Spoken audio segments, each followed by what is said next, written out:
Clara Whitfield dropped to her knees in the middle of that scorching Montana road and pulled the bleeding girl into her arms. The child couldn't have been more than 14, her dress torn her lip, split open bruises running up both arms like someone had used her for practice. She weighed almost nothing. Clara didn't ask questions. She lifted her up and carried her home. She didn't know the girl's father owned half the territory. She didn't know that by morning his riders would surround her cabin. And she didn't know that saving this child would cost her everything she had left. Before we ride deeper into this story, let us know where you're watching from in the comments below. Subscribe and stay with us till the very end. You won't want to miss what happens next.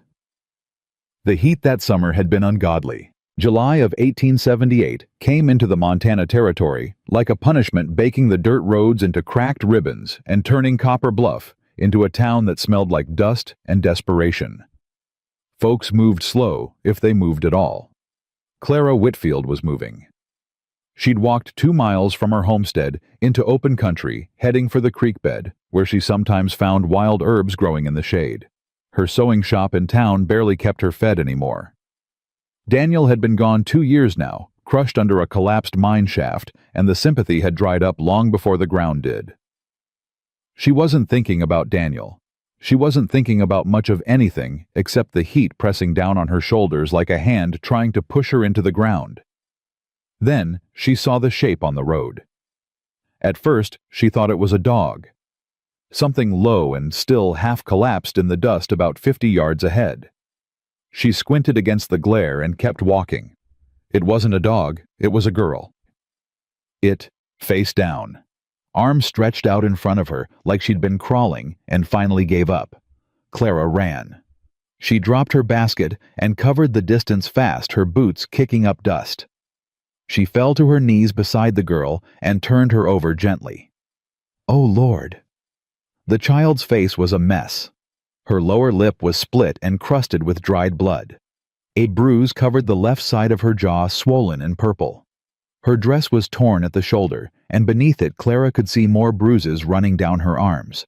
Dark, ugly marks in the shape of fingers. Someone had beaten this child. Badly.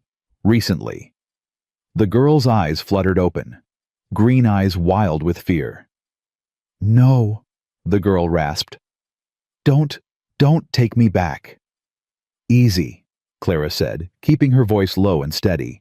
I ain't taking you anywhere you don't want to go. Please. The girl tried to push herself up and failed. Her arms shook. Please, he'll kill me this time. Clara's jaw tightened. Who did this to you? The girl didn't answer. Her eyes rolled back and she went limp. Clara didn't hesitate. She gathered the girl up, surprised at how light she was, bones and skin, and not much else, and started walking home. The cabin wasn't much. 4 walls, a tin roof, and a porch that creaked when the wind shifted. Daniel had built it with his own hands the year they married. Clara had kept it standing since, mostly through stubbornness. She laid the girl on the bed, the only bed, and went for water. She soaked a cloth and began cleaning the wounds, working carefully around the split lip and the swollen jaw. Up close, the bruises were worse than she'd thought. Layered. Some fresh, some yellowed and fading. This wasn't the first time. Clara's hands trembled, not from fear, from anger. The girl stirred after about 20 minutes. Her eyes opened, found the ceiling, then found Clara. Where am I? She whispered. My place, about 2 miles south of Copper Bluff. The girl tried to sit up. Clara put a gentle hand on her shoulder. Don't. You need to rest. I can't stay. The girl's voice cracked. If he finds me here... Who? Clara asked again. Who did this to you, child? The girl stared at her for a long moment, searching Clara's face for something. Whatever she found must have been enough. Wade, she said quietly. Wade Pickett. Clara went still. She knew that name. Everyone in the territory knew it. Wade Pickett ran Blackstone Ranch, the biggest operation in 3 counties. He managed the whole thing, while the owner, Josiah Thorne, traveled east on business for months at a time. "Wade Pickett beat you," Clara said carefully. "He's my uncle. My mama's brother." The girl swallowed hard.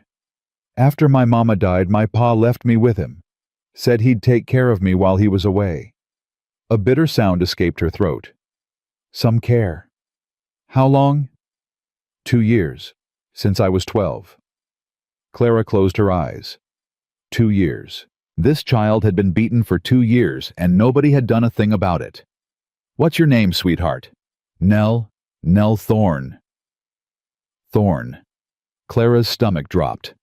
"Your father is Josiah Thorne." Nell nodded, and something shifted in her expression. Shame mixed with defiance. "He don't know," she said quickly. "Pa don't know what Wade does. He's never here. He sends money and letters, and Wade tells him I'm fine. Wade tells him everything is fine." Her voice broke. "But it ain't fine. It ain't been fine for a long time." Clara sat on the edge of the bed, her mind racing. Josiah Thorne was one of the most powerful men in Montana. His ranch employed half the men in the region. His money kept Copper Bluff alive. And his brother-in-law, his trusted manager, had been beating his daughter for 2 years. "Did you tell anyone?" Clara asked. "Anyone in town?" Nell let out a sound that wasn't quite a laugh. "I tried. Last winter I showed up at the general store with a black eye. Mrs. Farnsworth took one look at me and said I must have fallen off a horse. She didn't believe you. She didn't want to believe me. Wade buys half his supplies from her store. He keeps money flowing into this town. You think anybody's gonna cross him over some kid?" Clara said nothing. She didn't need to. She already knew the answer. "What about the deputy?" she asked. Nell's face hardened. "Deputy Sutter. He works for Wade. Everybody knows it. Wade pays him more than the town does. Sutter came out to the ranch once after I ran to him with a busted rib." She paused. "He brought me right back. Told Wade I'd been causing trouble in town. Wade broke my arm that night." Clara's hands curled into fists in her lap. "So I stopped telling," Nell said. "I stopped running. I just tried to stay quiet and small and out of his way." She touched her split lip gently. "But yesterday he caught me reading one of my mama's old books. Said I was wasting time. Said I needed to earn my keep." Her eyes went distant. "He hit me so hard I couldn't see straight, and something inside me just broke. Not the breaking that makes you give up, the kind that makes you stop being afraid." "So you ran?" "I ran. Middle of the afternoon. Didn't take anything except—" She reached into the pocket of her torn dress and pulled out a small silver ring. She held it up, and Clara could see the engraving on the inside of the band. Eleanor Thorne. "My mama's wedding ring," Nell said softly. "Only thing I got left of her. Wade don't know I have it. She gave it to me the night before she died. Told me to keep it hidden." Clara took the ring gently, turned it in her fingers. The engraving was clear, the silver still bright despite the years. This was real. This girl was telling the truth. She handed it back. "You're safe here tonight," Clara said firmly. "Nobody's coming through that door. You don't understand."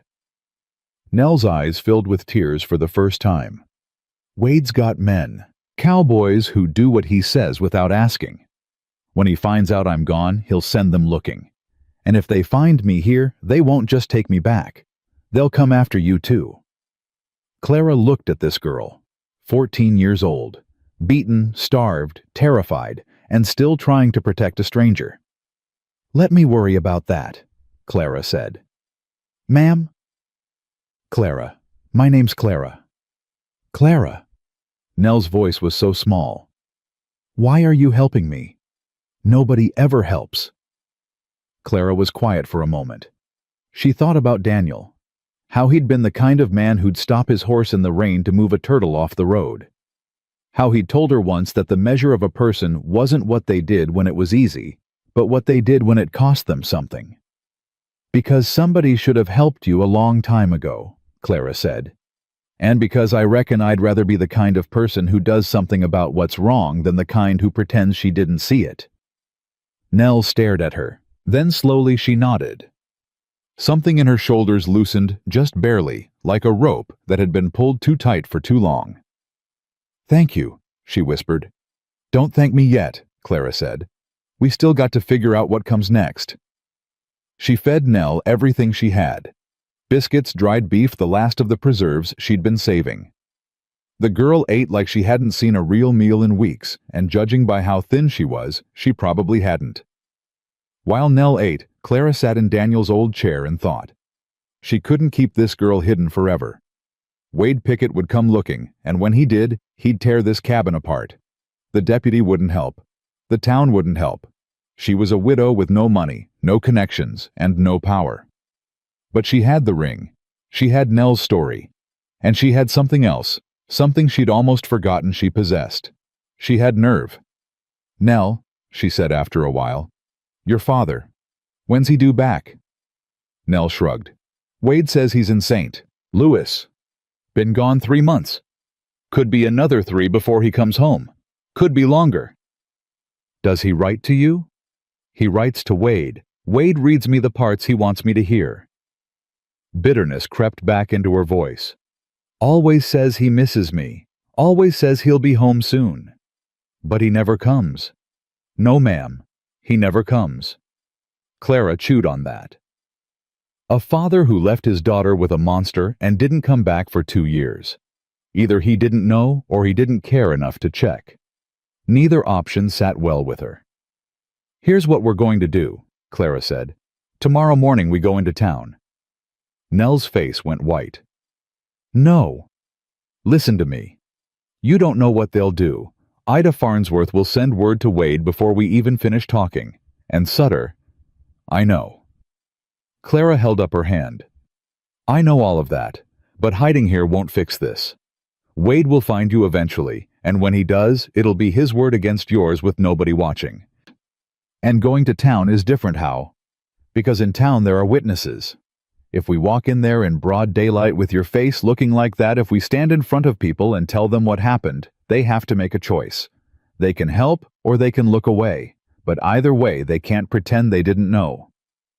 Nell stared at her. "And you think that matters? You think they'll choose right?" "I think some of them might, and I think that's better odds than sitting here waiting for Wade's men to ride up." Nell was quiet for a long time. The cabin creaked around them. Outside, the heat was finally starting to break as evening crept in. "There's a telegraph office in town," Nell said slowly. "If we could get a wire to my father in St. Louis." "That's exactly what I'm thinking." "Wade controls the telegraph operator." "Then we'll have to be smarter than Wade." Nell looked at her with something Clara hadn't seen in the girl's eyes before. Hope. Small, fragile, barely there, but real. "You're either the bravest woman I ever met," Nell said, "or the craziest." Clara allowed herself a small smile. "Might be both. Now get some sleep. We leave at first light." Clara didn't sleep that night.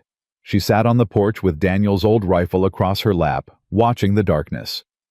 The heat lingered even after sundown, thick and heavy, and the stars burned white and hard overhead. She thought about what she was doing.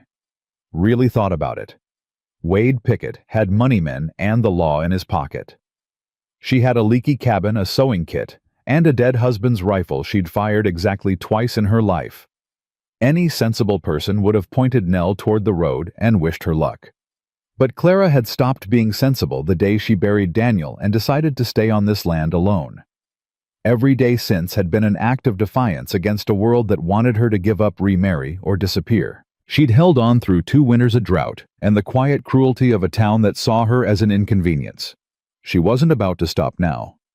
Somewhere around midnight, she heard Nell crying in her sleep. Soft, muffled sounds, the kind a child makes when she's learned that crying too loud brings punishment. Clara went inside, sat on the edge of the bed, and put her hand on the girl's back.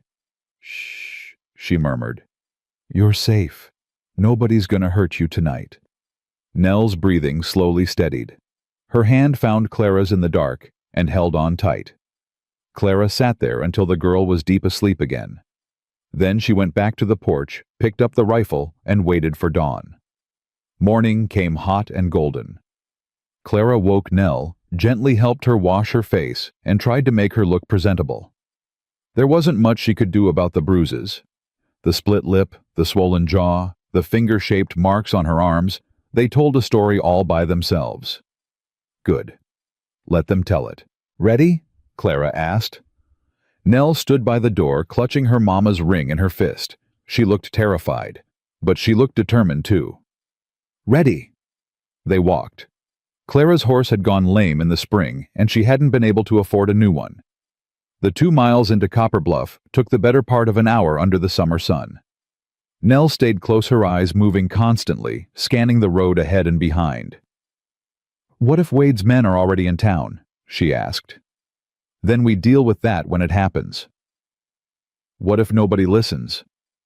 Then we make them listen. Nell glanced at her. How? By not leaving until they do. They reached Copper Bluff just after 8. The town was already moving. A wagon rolled past the feed store. The blacksmith's hammer rang out steady as a heartbeat. 2 women stood talking outside the church, fanning themselves against the heat. Clara felt the shift the moment they stepped onto the main street. Eyes turned. Conversations stopped. A man loading barrels onto a cart paused and stared at Nell's face, then quickly looked away.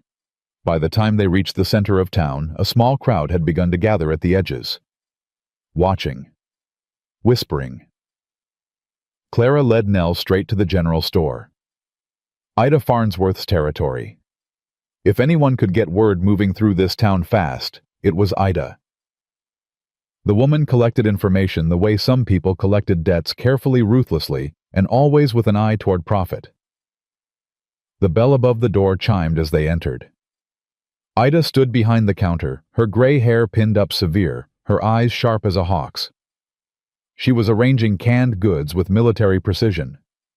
She looked up when they walked in, and her expression curdled. "Clara Whitfield," she said flatly. "What brings you in today?" "I need help, Ida." "Don't we all?" Ida's gaze slid to Nell, and something flickered across her face. She'd seen the bruises.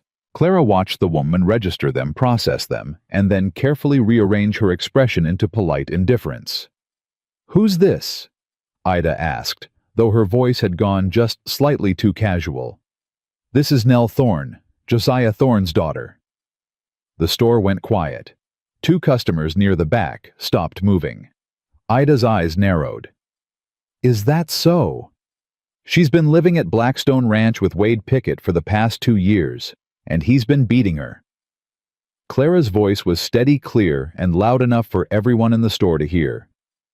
"Look at her face, Ida. Look at her arms."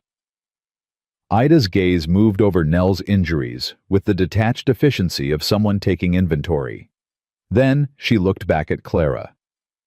"Children get hurt on ranches all the time. It's rough country." "This isn't rough country. This is a grown man beating a 14-year-old girl." "That's a serious accusation." "Look at her." "I'm looking." Ida crossed her arms. "And what I see is a woman who can barely keep her own affairs in order, marching in here with somebody else's child, making claims against one of the most respected men in this territory." "Respected?" Clara's voice sharpened. "Wade Pickett is respected because he controls the money. That doesn't make him a good man." "It makes him a man you don't cross." Ida leaned forward. "Let me give you some advice, Clara, free of charge. Take this girl back where she belongs before you make trouble you can't undo." "Take her back." Clara's voice rose. "Take her back to the man who did this to her." "You don't know that's what happened." "I know exactly what happened. She told me, and this isn't the first time. She came to you last winter with a black eye, Ida. She came right here to this store." A flicker of something crossed Ida's face. Guilt, maybe, or just the discomfort of being caught. "I don't recall that," Ida said stiffly. I do, Nell said. Both women turned. Nell had been standing slightly behind Clara, quiet and still. Now she stepped forward. Her voice shook, but she held Ida's gaze. I came in here last December. My eye was swollen shut. I told you Wade hit me. You said I probably fell off a horse and gave me a peppermint stick. Nell's chin lifted. I remember exactly what you said after that. You said, some children need a firmer hand, that's all. The silence in the store was suffocating. Ida's face had gone rigid. I was trying to... You were trying not to get involved, Clara cut in. And I understand that, Ida. I do. Wade Pickett is a dangerous man, and standing up to him has a cost.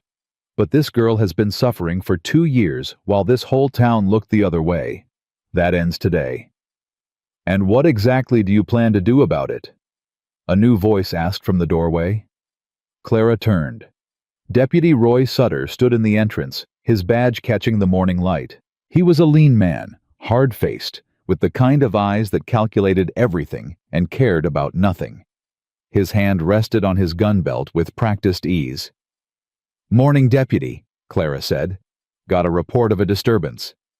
His eyes moved to Nell and something tightened in his expression. Recognition. That Thorne girl? It is. She's supposed to be at Blackstone Ranch. She ran away because Wade Pickett has been beating her. Sutter's expression didn't change. That's a matter for the family to sort out. A child being beaten isn't a family matter. It's a crime. It's a discipline issue, and it ain't your concern. I'm making it my concern. Sutter stepped closer. His shadow fell across Nell and the girl flinched. Clara noticed. So did Sutter. Mrs. Whitfield, he said, his voice dropping low. I'm going to give you some friendly advice. Take the girl back to the ranch. Walk away. Forget this happened. And if I don't, then I'll have to consider whether harboring a runaway child constitutes a criminal act. He paused. And whether your homestead is really up to the county's standards for habitation. Lot of inspections been overdue out your way. The threat was clear, crystal clear. Clara felt her heart hammering. She felt the eyes of everyone in the store pressing against her. She felt the weight of every practical, sensible reason to do exactly what Sutter was telling her to do. She looked down at Nell. The girl was watching her, waiting.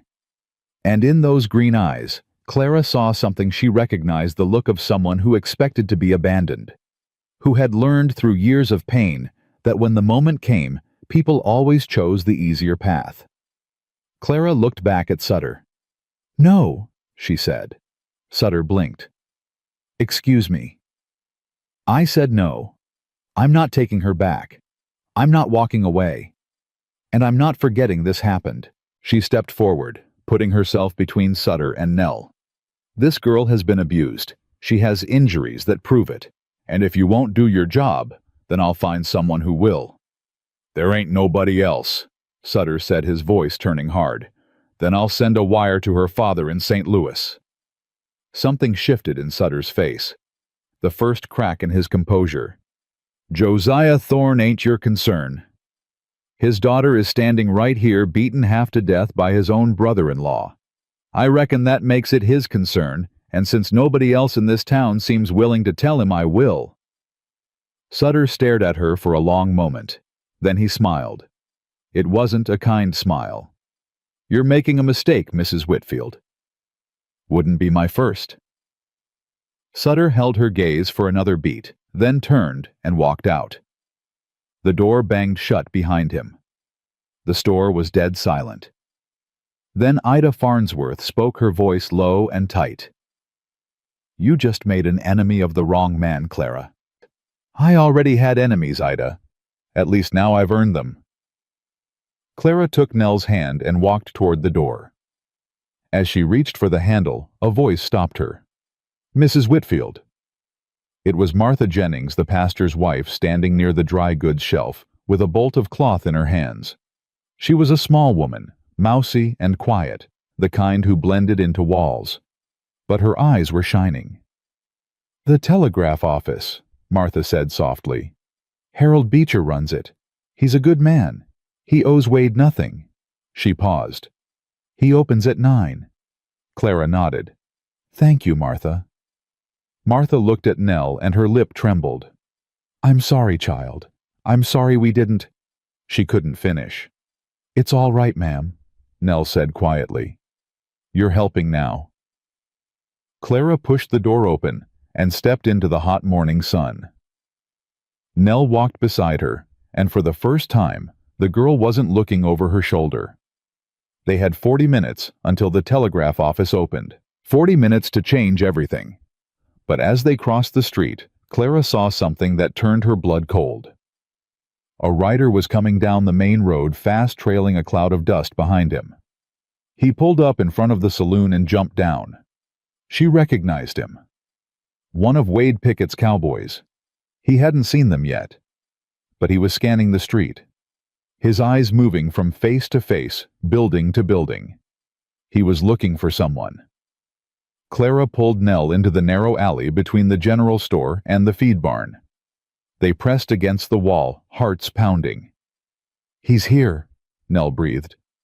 "Wade sent him." Clara peered around the corner. The cowboy was talking to someone on the boardwalk, gesturing, asking questions. "We need to get to the telegraph office," Clara said. "It's 2 blocks down. He'll see us." Clara looked at Nell. The girl's face was pale beneath the bruises, but her eyes were steady. "Then we go the back way," Clara said. "Through the alleys. Stay close to me." "Clara." Nell grabbed her arm. "If they catch us, they won't. But if they do, then they'll have to go through me first." Nell stared at her, and slowly, impossibly, a ghost of a smile crossed the girl's battered face. "Yes, ma'am," she said. They moved. They moved fast through the narrow gap between buildings, Clara leading Nell right behind her with one hand gripping the back of Clara's dress. The alley smelled like horse feed and old wood, and the ground was uneven, but they didn't slow down. Clara counted the buildings as they passed.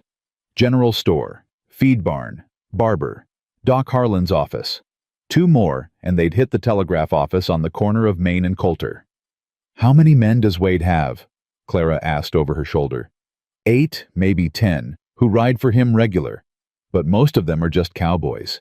They do what he says because he pays them. "Any of them dangerous?" Nell was quiet for a beat. "Cal Redmond. He's Wade's right hand. Big man, mean eyes. He enjoys it." "Enjoys what?" "Hurting people. He held me down once while Wade took a strap to me." Clara's stride didn't break, but something inside her locked into place like a rifle bolt sliding home. "Is that who's out front, Cal?" "No, I think that was Jenks. He's new, not as smart." "Good. Smart men are harder to get around." They reached the end of the alley, and Clara pressed herself flat against the wall, peering around the corner. The telegraph office sat 20 feet away, a small wooden building with a single window and a door that needed paint. A sign above it read Western Union in faded letters. The street was clear. "Now," Clara said. They crossed the open ground fast, and Clara pushed through the door without knocking. A bell jingled overhead, and Harold Beecher looked up from behind his desk with the startled expression of a man who wasn't used to visitors before 9 o'clock. He was thin, balding mid-50s with wire spectacles that sat crooked on his nose. A good man, Martha had said. Clara prayed she was right. "Mrs. Whitfield." Harold blinked. "We don't open for another—" "I need to send a wire, Harold, right now." "Well, I appreciate the urgency, but look at this girl." Harold's gaze shifted to Nell. His mouth opened slightly, then closed. He took off his spectacles, cleaned them on his shirt, put them back on, and looked again, as if hoping the bruises might disappear with clearer vision. They didn't. "Good Lord," he whispered. "What happened to you, child?" "Wade Pickett happened to her," Clara said. "She's Josiah Thorne's daughter. She's been living at Blackstone Ranch, and Pickett's been beating her for 2 years. I need to send a wire to her father in St. Louis. Today. Right now. Harold stared at Nell for a long moment. Then he looked at Clara. Then back at Nell. "Sit down," he said to the girl. His voice had changed. The flustered clerk was gone.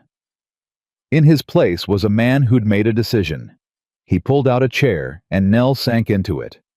Harold moved behind his desk and pulled out a telegraph form. "What's the message?" Clara felt something loosen in her chest. "Nell, do you know where your father stays in St. Louis?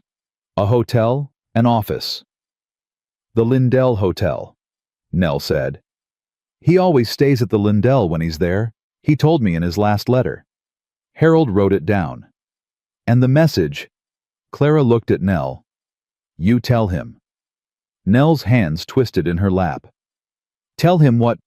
That his own brother-in-law's been using me for a punching bag, that I ran away. He'll think I'm lying. Wade's been writing him letters for 2 years saying everything's fine. Why would he believe me over Wade?" "Because you're his daughter." "That hasn't mattered much so far." The words hit Clara like a stone. She crouched down in front of the girl. "Nell, listen to me. I don't know your father. I don't know if he's a good man or a bad one, or something in between. But I know this, he deserves to hear the truth. What he does with it is on him. But you are not going to carry this alone anymore. You hear me?" Nell's eyes filled. She blinked hard and nodded. "Tell him," Clara said again. Nell took a breath. "Say this. Pa, I ran from Blackstone. Wade's been hurting me since you left. It's bad. I'm with a woman named Clara Whitfield in Copper Bluff. Please come. Please, you're Nell." Harold wrote every word without comment. When he finished, he looked at Clara. "I'll send it now, but you should know something." "What?" "Every wire that goes through this office, Roy Sutter gets a copy. It's not official policy, but Pickett set it up that way. Pays me $5 a month to keep him informed." Harold paused. "I've been taking that money for 3 years. I'm not proud of it. And now—" Harold looked at Nell's bruised face. "Now I reckon there are things more important than $5. He sat down at the telegraph key. "But you should understand what this means. The moment I send this, Sutter will know, and Sutter will tell Pickett. How fast? Could be an hour, could be 20 minutes. Depends on when Sutter checks in." Clara straightened up. "Then send it, and send it now."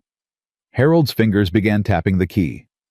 The clicking filled the small office sharp and rapid, each sound carrying Nell's words across hundreds of miles of wire toward a man who might already be too late.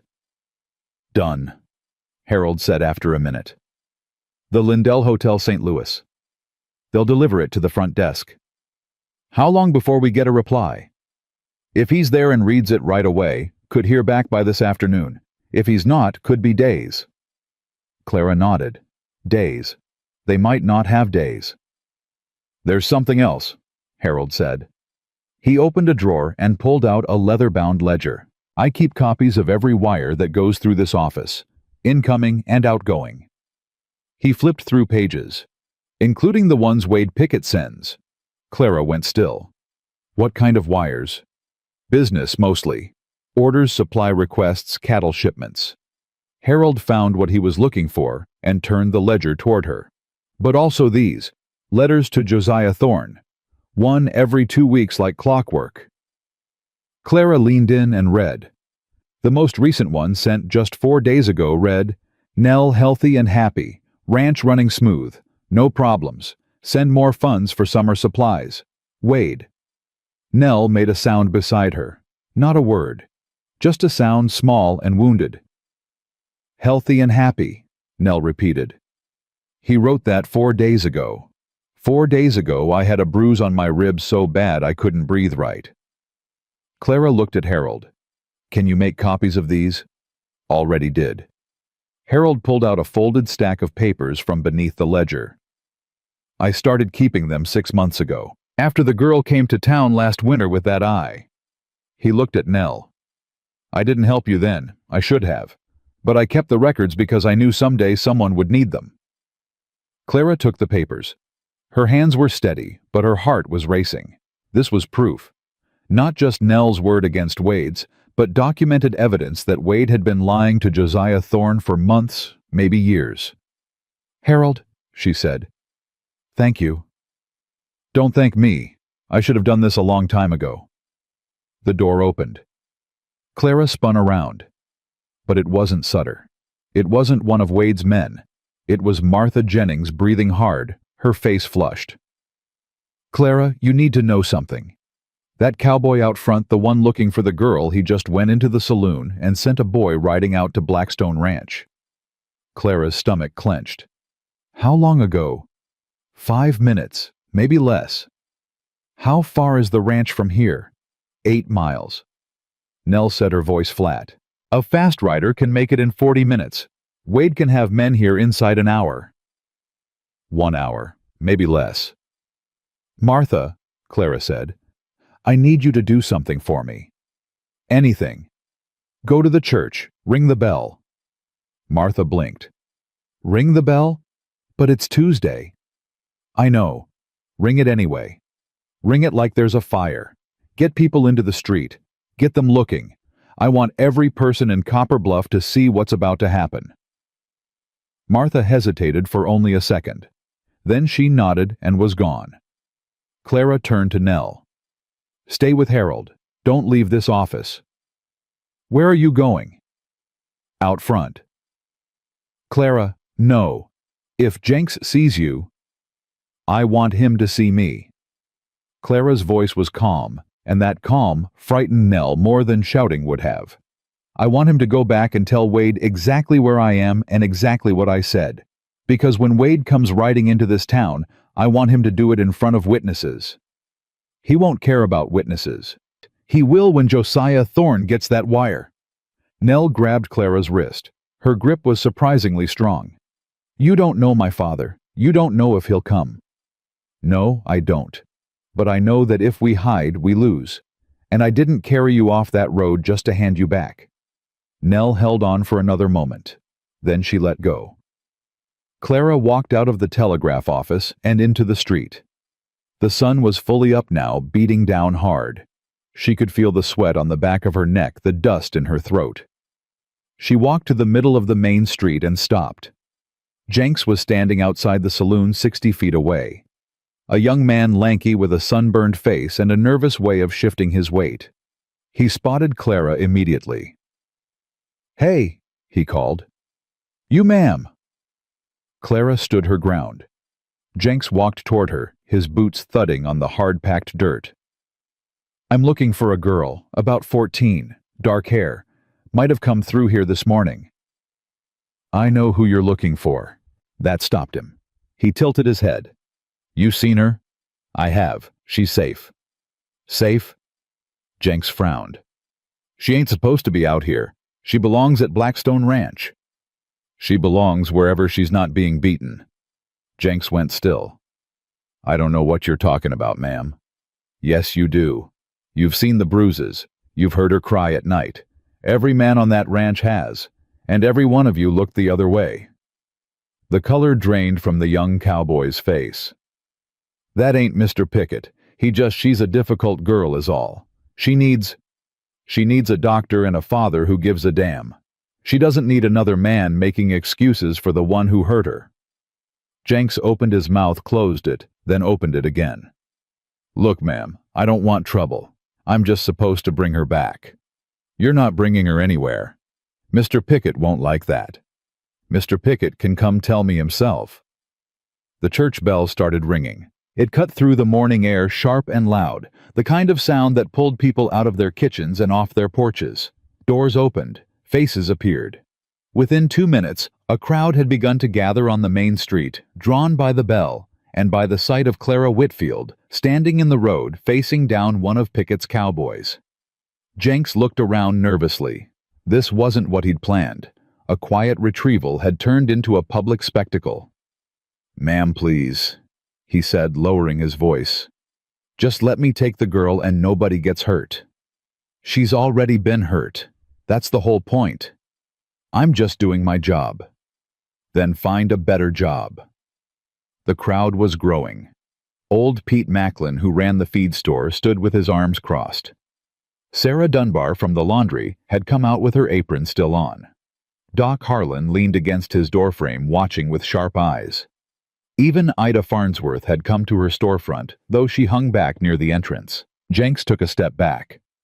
"I'm gonna go get Mr. Pickett. He'll sort this out." "I'm counting on it." Jenks turned and practically ran for his horse. He mounted up and was gone in a cloud of dust, riding hard toward Blackstone Ranch. Clara let out a long breath. Her hands were trembling. She pressed them flat against her sides. Martha appeared beside her. "He's gone. For now. He'll be back with Pickett." "Clara, what are you going to do?" "Stand right here." "You can't fight Wade Pickett." "I don't intend to fight him. I intend to make sure everyone in this town sees exactly who he is." "And if he doesn't care?" Clara looked at her. "Then at least Nell will know that someone tried." The next 30 minutes were the longest of Clara's life. She moved Nell from the telegraph office to Doc Harlan's, figuring a doctor's examination would carry more weight than words. Doc Harlan was a practical man, gray-bearded and soft-spoken, who'd delivered half the children in Copper Bluff and stitched up the other half after various misadventures. He took one look at Nell's injuries, and his face went tight. "How long has this been going on?" he asked, his voice carefully controlled. 2 years, Nell said. "Has anyone else seen these injuries?" "The whole ranch has seen them. Nobody said anything." Doc Harlan examined her methodically. The split lip, the jaw, the bruises on her arms. Then he asked her to show him her back. Nell hesitated. She looked at Clara. "Only if you want to," Clara said. Nell turned around and lifted her shirt. Clara had thought she was past being shocked. She was wrong. The girl's back was a map of abuse. Old scars and new welts crisscrossed her skin. Some had healed badly raised and knotted. Others were fresh, still raw. Doc Harlan said nothing for a long time. When he spoke, his voice was different. Harder. "I'm going to document every mark on this child. I'm going to write it up with dates and descriptions and sign it with my name and my medical credentials. And when Josiah Thorne arrives, or when a judge asks, this record will speak for itself." "Thank you, Doc," Clara said. "Don't thank me." His voice cracked. "I should have asked questions months ago. That girl came into town limping last spring, and I told myself it wasn't my business." He looked at Clara. "You're braver than any of us." "I'm not brave. I'm just tired of looking the other way." At 10:45, the dust cloud appeared on the road south of town. Clara saw it from the porch of Doc Harlan's office. A column of riders, 6, no 8 of them, moving fast. And out front on a big sorrel horse rode Wade Pickett. She'd seen him before, of course. Everyone had. He came into town every week or two, always with a group of men, always acting like he owned the place. He was a thick man, not tall, but wide, with a ruddy face and pale eyes that never seemed to blink. He dressed well for a ranch foreman, better than most ranchers, and he carried himself with the easy confidence of a man who'd never been told no. Clara stepped off the porch and walked into the street. The crowd had thinned some during the wait, but Martha's bell had done its work. 30-40 people still lingered, and when the riders came into view, more emerged from buildings. Nobody wanted to miss this. Wade Pickett pulled up in the middle of the street, his men fanning out behind him. Dust settled around them like a veil. He dismounted slowly, deliberately, taking his time. His eyes swept the crowd until they found Clara. He smiled. It didn't reach his eyes. "You the widow?" he asked. "Clara Whitfield." "Mrs. Whitfield." He removed his hat and held it against his chest in a mockery of politeness. "I understand you've got something that belongs to me." "If you're talking about Nell Thorne, she doesn't belong to you. She's in my care. Her father left her with me. That makes her my responsibility." "Your responsibility?" Clara's voice carried. "Is that what you call it? Because from where I'm standing, it looks like you've been using that girl as something to hit when you're angry." The smile vanished. "You want to be real careful about what you say next." I've been careful my whole life, Mr. Pickett. Careful hasn't done me much good. Wade stepped closer. He was trying to use his size, trying to make her feel small. Clara was a head shorter and half his weight, and she didn't move an inch. "Where's the girl?" he asked. "Safe." "I'll ask one more time. Where is she? And I'll tell you one more time. Safe. Somewhere you can't touch her." Wade's jaw worked. He looked around at the crowd, calculating. Clara could see the gears turning behind those flat eyes. He hadn't expected this. He'd expected a scared widow who'd hand the girl over and scurry back to her cabin. Instead, he'd ridden into a town full of watching eyes. "Deputy?" he called. Roy Sutter appeared from somewhere in the crowd, adjusting his hat. "Mr. Pickett? This woman is harboring a runaway child. That's against the law, isn't it?" Sutter nodded. "Could be construed that way. I've already warned her." "Then arrest her." A murmur went through the crowd. Sutter hesitated. He'd expected to handle this quietly behind closed doors, not in the middle of the street with half the town watching. "Mr. Pickett, maybe we should discuss this in my office." "I said arrest her." Sutter walked toward Clara, his hand moving to his belt. "Mrs. Whitfield, I'm going to need you to come with me." "On what charge?" "Interference with a minor's guardianship." "There's no such charge and you know it." Sutter stopped. He wasn't a stupid man, just a corrupt one, and he could see the crowd was uneasy. People shifting, exchanging glances. This wasn't sitting right with them. "Clara." Sutter dropped his voice. "Don't make this harder than it needs to be." "Show them," Clara said suddenly. Sutter blinked. "What?" Clara raised her voice so the whole street could hear. "You want to arrest me for protecting a beaten child, fine. But first let this town see what I was protecting her from." She turned toward Doc Harlan's office. "Nell, come out here, sweetheart." The door opened. Nell stepped onto the porch. She'd changed out of her torn dress. Doc Harlan had given her a clean white shirt that was 3 sizes too big. It hung off her thin frame, making her look even smaller. But it also made the bruises on her face stand out like ink on paper. The split lip, the swollen jaw, the purple fingerprints on her forearms. She stood there in the morning sun and let them look. The crowd went silent. Clara watched faces change. Ida Farnsworth put her hand over her mouth. Old Pete Macklin turned away, his jaw clenching. Sarah Dunbar started crying quietly without a sound. "That's what he did to her," Clara said, pointing at Wade. "That man right there. 2 years of it. And she came to this town for help, and we turned her away." Wade's face had gone dark. "The girl is clumsy. She falls. Those are finger marks on her arms, Mr. Pickett." Doc Harlan's voice rang out from behind Nell. He stepped onto the porch holding a sheaf of papers. "I've documented over 30 separate injuries, old and new. Belt marks on her back. A rib that healed crooked from a previous break. Contusions consistent with repeated blunt force from an adult male." He looked at Wade. "She didn't fall. She was beaten, regularly and severely." "You don't know what you're talking about, old man." "I've been a doctor for 28 years. I know exactly what I'm talking about." Wade's hand moved to his belt. Not his gun, not yet, but close. His men shifted behind him. "Nell?" Wade said, his voice changing to something oily and controlled. "Come here, girl. Come on now. We're going home." Nell didn't move. "Nell." Harder now. "I said come here." "No." The word hung in the air. One syllable from a 14-year-old girl, and it stopped Wade Pickett cold. "What did you say to me?" "I said no." Nell's voice shook, but she was looking right at him. "I'm not going back with you. Not ever." "You ungrateful little—" "You broke my arm last January." Nell's voice grew stronger. "You whipped me with a harness strap in March. You kicked me so hard in April I couldn't stand up for 2 days. And every time you wrote my father and told him I was happy." "Shut your mouth." "You told him I was learning to ride. You told him I was growing up strong." Tears were streaming down her face, but she didn't wipe them. "I was sleeping in the barn, Wade. You moved me out of the house and put me in the barn like an animal." The crowd stirred. Something ugly was moving through them now, a current of anger that hadn't been there before. Wade felt it.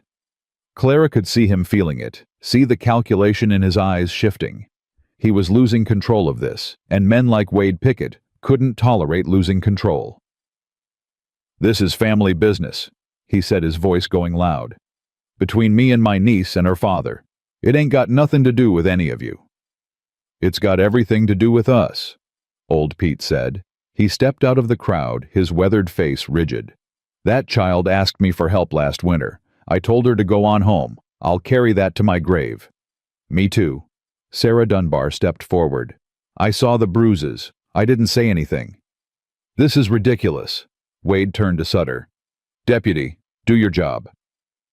Sutter stood in the middle of the street, caught between Wade's orders and 40 pairs of eyes that were looking at him like they'd never really seen him before. "Roy," Wade's voice dropped. "We talked about this." Sutter's hand rested on his badge. He touched it almost unconsciously, like he was trying to remember what it meant. "Mr. Pickett," he said slowly, "maybe you ought to wait for Mr. Thorne to sort this out." Wade stared at him. "What did you say?" "I said maybe this should wait for Josiah." "Josiah is in St. Louis." "Not for long," Clara said. Wade turned back to her. Something new in his face now. Fear. "What does that mean?" "It means I sent a wire to the Lindell Hotel this morning.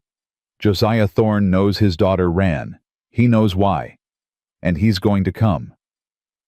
Wade's composure cracked. Clara saw it just for a second, the mask slipping to reveal the panic underneath. Then it was back, smoothed over, controlled. "You sent a wire," he repeated. "Harold Beecher sent it, along with copies of every wire you've sent Josiah over the past 6 months. Every lie you told him about his daughter." Wade's eyes cut to the telegraph office. Harold Beecher stood in the doorway, arms crossed, his face set. "You're dead, Beecher," Wade said quietly. "Maybe," Harold said. "But that wire's already gone." Wade stood very still. The street was silent except for the sound of horses shifting and the faint creak of leather. Clara counted heartbeats. Then Wade smiled again. That same flat, empty smile. "All right," he said. "All right, Mrs. Whitfield. You've made your play." He put his hat back on and adjusted the brim. "But let me tell you something about wires. They go both ways. And St. Louis is a long ride from Montana." He turned to his men. "Let's go." "You're leaving?" Sutter sounded surprised. "For now." Wade mounted his horse and looked down at Clara. "Enjoy your victory, widow. It won't last." His gaze shifted to Nell, and his expression turned cold and deliberate. "I'll be seeing you real soon, girl." He wheeled his horse and rode out with his men behind him. The dust settled slowly. Clara's knees nearly buckled. She locked them, refusing to let anyone see her shake. Nell came down from the porch and stood beside her. The girl was trembling, but her chin was up. "He'll come back," Nell said. "I know." "He won't wait for my father. He'll come tonight when there aren't any witnesses." Clara looked at her. "Then we'd better be ready." Martha Jennings appeared at Clara's elbow. "You can stay at the parsonage tonight. The Reverend won't mind." "He'll look there first." "My place," Doc Harlan said, walking over. "I've got a back room with a good lock, and I sleep light." Old Pete stepped up. "I'll sit on the porch with my rifle. Ain't nobody getting through that door." Sarah Dunbar nodded. "I'll stay too." One by one, people came forward. Not everyone. Ida Farnsworth retreated into her store without a word. A few others slipped away quietly. But enough. Enough to form a wall of ordinary people who decided maybe for the first time that looking the other way wasn't something they could live with anymore. Clara looked at them, these imperfect, frightened, guilty people who were choosing now, right now, to be better than they'd been yesterday. "Thank you," she said. Her voice broke on the second word, and she didn't care. Nell's hand found hers.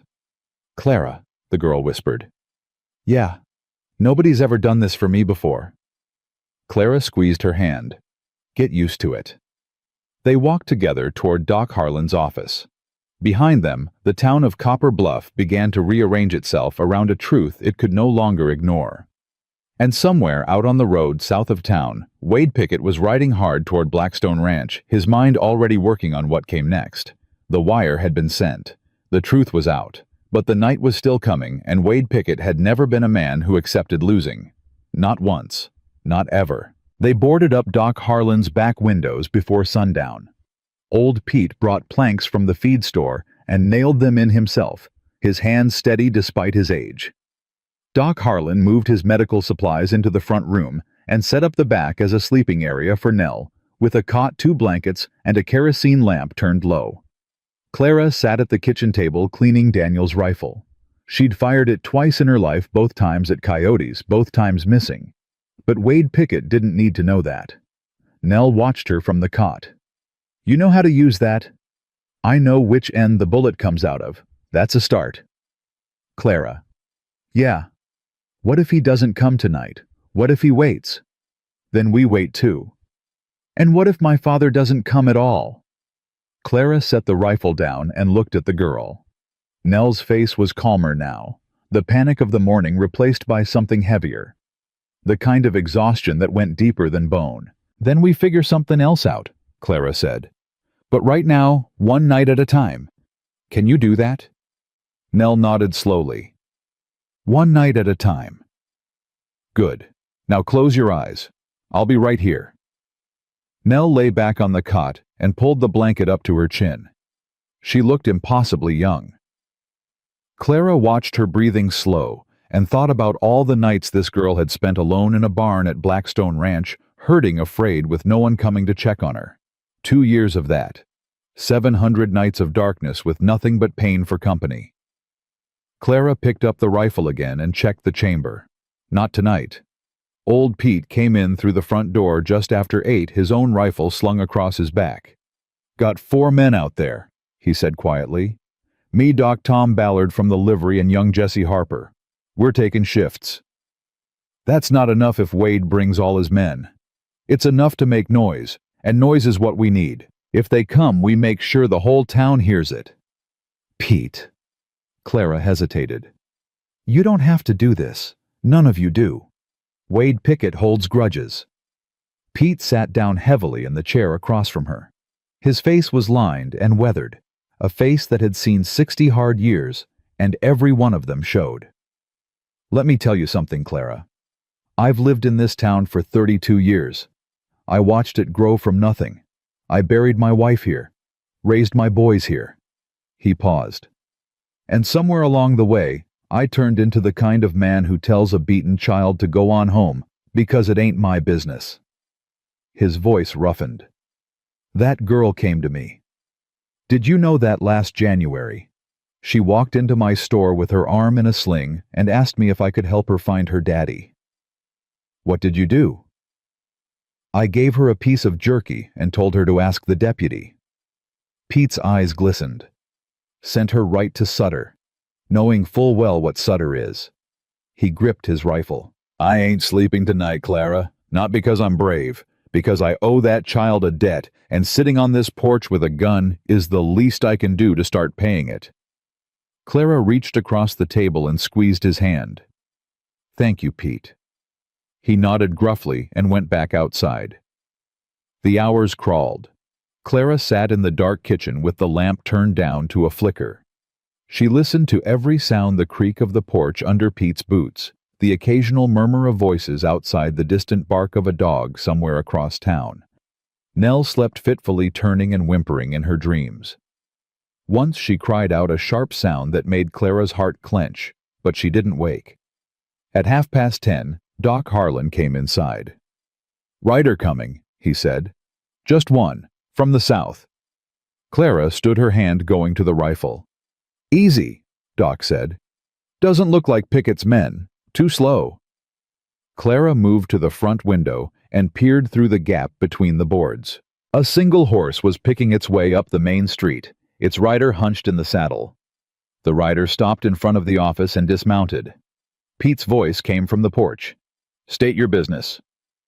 "I'm looking for Clara Whitfield." Clara stiffened. She knew that voice. She pushed past Doc and opened the front door. Roy Sutter stood at the bottom of the steps, his hat in his hands. No badge. She noticed that immediately. The badge was gone. "What do you want, deputy?" "I ain't the deputy anymore."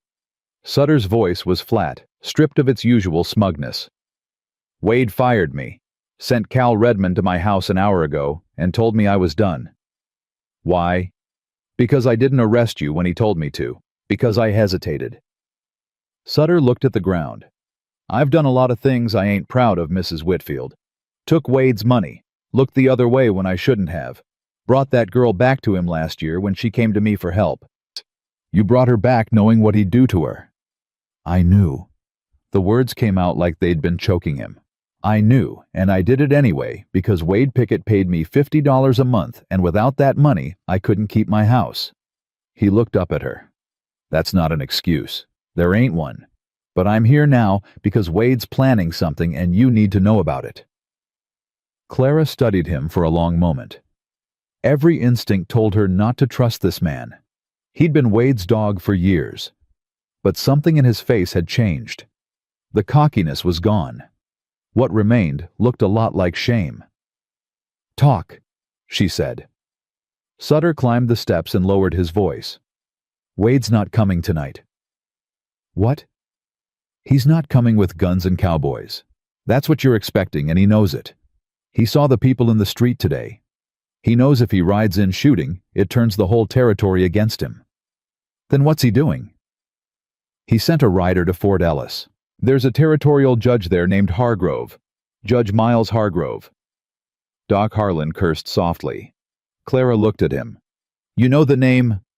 "Everyone who's been in this territory longer than 5 minutes knows Hargrove. He's Wade's man, has been for years. Wade helped him get appointed." Sutter nodded.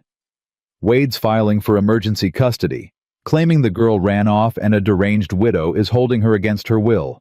Hargrove will sign whatever Wade puts in front of him. By tomorrow afternoon, Wade'll have a legal court order to take that girl back, and anyone who interferes will be charged with contempt." Clara felt the ground shift under her feet. She'd prepared for violence. She'd prepared for threats and intimidation. She hadn't prepared for this. "A court order," she said. "Signed by a territorial judge, legal and binding. Even if Josiah Thorne shows up, he can't override a judge's ruling on the spot. It would take weeks, maybe months, to get it reversed through proper channels. And by then, Nell's back at Blackstone. Back at Blackstone, and Wade's had plenty of time to make sure she never talks again." The words hung in the air. "How long do we have?" Clara asked.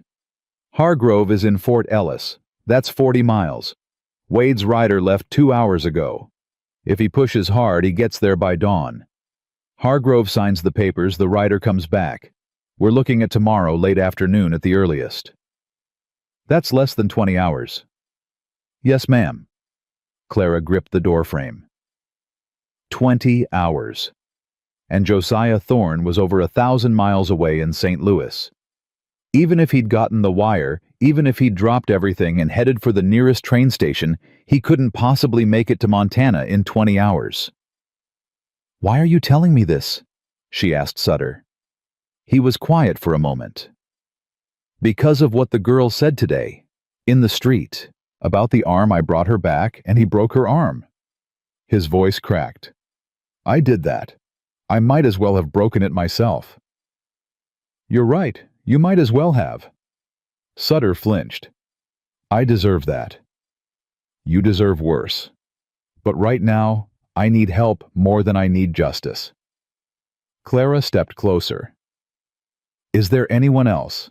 Another judge, a marshal? Anyone with authority who isn't in Wade's pocket?" "The nearest federal marshal is in Helena. That's 100 miles. "The Army. Fort Ellis has a garrison, but they won't get involved in a civilian matter without orders from way up." "Then we're on our own."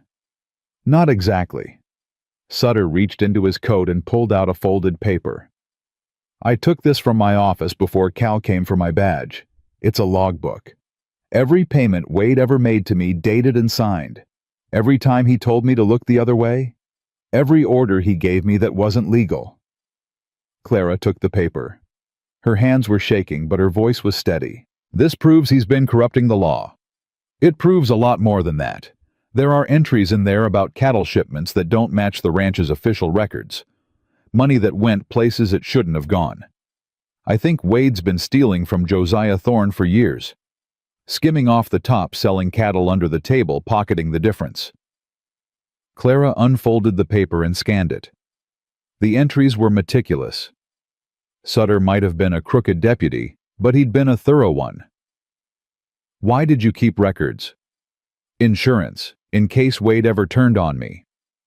A bitter smile. Guess that worked out real well. Sutter. Clara looked him in the eye. If I use this, your name is in it. Everything you did comes out. I know. You'll lose everything. I already lost everything that mattered the day I took that girl back to Wade. He put his hat on. Use it however you need. I'll testify if it comes to that. He turned and walked down the steps into the darkness. Sutter. He stopped. Where will you go? Don't rightly know. Reckon I'll figure that out come morning. He paused without turning around. Tell the girl I'm sorry. I know it don't mean much. Tell her yourself, when this is over. He nodded once and disappeared into the night. Clara went inside. Her mind was spinning. She spread the papers on the table: Sutter's logbook, Harold's telegraph copies, Doc Harlan's medical report. 3 pieces of a puzzle that painted a picture of systematic abuse, corruption, and theft. But none of it mattered if Hargrove signed that custody order before Josiah Thorne arrived. Doc, she said, how far is Fort Ellis? 40 miles, give or take. Hard ride. Could someone get there before Wade's man? Doc shook his head. Wade's rider has a 2-hour head start, and he's on a fresh horse. You'd never catch him. I'm not trying to catch him. I'm trying to get to Hargrove first. To do what? To show him these. She held up the papers. If Hargrove sees proof that Wade's been stealing from Josiah Thorne, he might think twice about signing anything.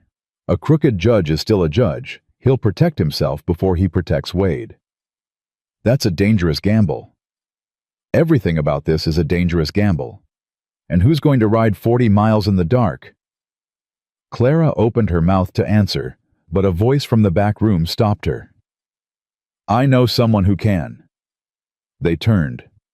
Nell was sitting up on the cot, wide awake. There's a man at Blackstone Ranch named Thomas Ware. He's the oldest hand on the place. Been there since before my father bought it. He's the only one who ever showed me any kindness. He'd sneak me extra food when Wade cut my rations. Once he left a blanket outside the barn door when the temperature dropped below freezing. And you think he'd ride for us? I think he's been waiting for someone to give him a reason. Nell's eyes were fierce. He hates Wade. They all do, most of the hands. But Wade pays their wages and controls their work. Thomas told me once that if my father ever came back and saw the truth, every man on that ranch would stand with him against Wade. How do we reach him? There's a line shack on the north boundary of Blackstone about 4 miles from here. Thomas rides out there every night to check the stock. He'll be there between midnight and 2. Clara looked at the clock on Doc's wall. 11:15. I'll go, she said. Clara, no. Doc stepped forward. You don't have a horse. I'll take Pete's mule. You'll be riding through Blackstone land in the dark. If Wade's men find you, they'll be watching the roads into town, not the north boundary. You don't know that? No, I don't. Clara picked up Daniel's rifle. But I know that by tomorrow afternoon a judge is going to sign a piece of paper that puts Nell back in Wade's hands. And I know that I will not let that happen. Doc stared at her. Then he went to his cabinet and pulled out a small revolver. Take this too. It's easier to handle than that rifle in the dark. Clara tucked it into her belt. She went to the back room where Nell sat rigid on the cot. I'll be back before dawn. Clara said. What if you're not? Then Doc and Pete will keep you safe until I am. Nell grabbed her hand. Clara, if Thomas isn't at the line shack, then I'll figure something else out. That's what I do, Nell. I figure things out. Nell held her hand tight. Be careful. Always am. That's a lie, and we both know it. Clara smiled. She squeezed Nell's hand once hard, then let go and walked out. Pete's mule was a stubborn, sway-backed animal with more attitude than speed, but it knew the territory, and it didn't spook easy. Clara rode north through the darkness, keeping off the main roads following fence lines and creek beds she'd walked 100 times while gathering herbs. The night was warm, the air thick with the smell of dry grass and sage. She rode for nearly an hour before she saw the line shack, a dark shape against the darker hillside with a faint glow of lamplight in the window. A horse was tied outside. Thomas Ware was there. Clara dismounted and approached slowly. Hello, the cabin, she called. It was the way you announced yourself in open country, where walking up on someone unannounced could get you shot. The door opened. A man stood in the lamplight, tall and lean, with a weathered face the color of saddle leather and white hair cut close to his scalp. He held a rifle loosely at his side. Who's out there? Clara Whitfield, from Copper Bluff. The widow. It wasn't a question. I heard about what happened in town today. News travels fast on a ranch. He lowered the rifle. Come in. Inside the shack was spare. A table, a chair, a wood stove. Thomas Ware poured her water from a canteen and sat across from her. How's the girl? He asked. Scared, but safe for now. For now. Thomas nodded slowly. Wade's already got his men riled up, telling them the girl's been kidnapped, that some crazy widow snatched her and is trying to ransom her to Josiah. That's a lie. I know it's a lie. I've seen what Wade does to that child. I've heard her screaming in the middle of the night. I've found blood on the barn floor where she sleeps. His voice was quiet, but his hands gripped the table edge. 3 times I went to him. 3 times I said, Mr. Pickett, that girl needs a doctor. 3 times he told me to mind my own business or find work somewhere else. Why didn't you leave? Thomas looked at her. And go where I'm 63 years old. I've worked cattle my whole life. There ain't exactly a long line of ranches looking to hire an old black cowboy who can't keep his mouth shut. He paused. But that ain't the real reason. The real reason is Nell. If I left, there'd be nobody on that ranch who cared whether she lived or died. So I stayed, did what little I could.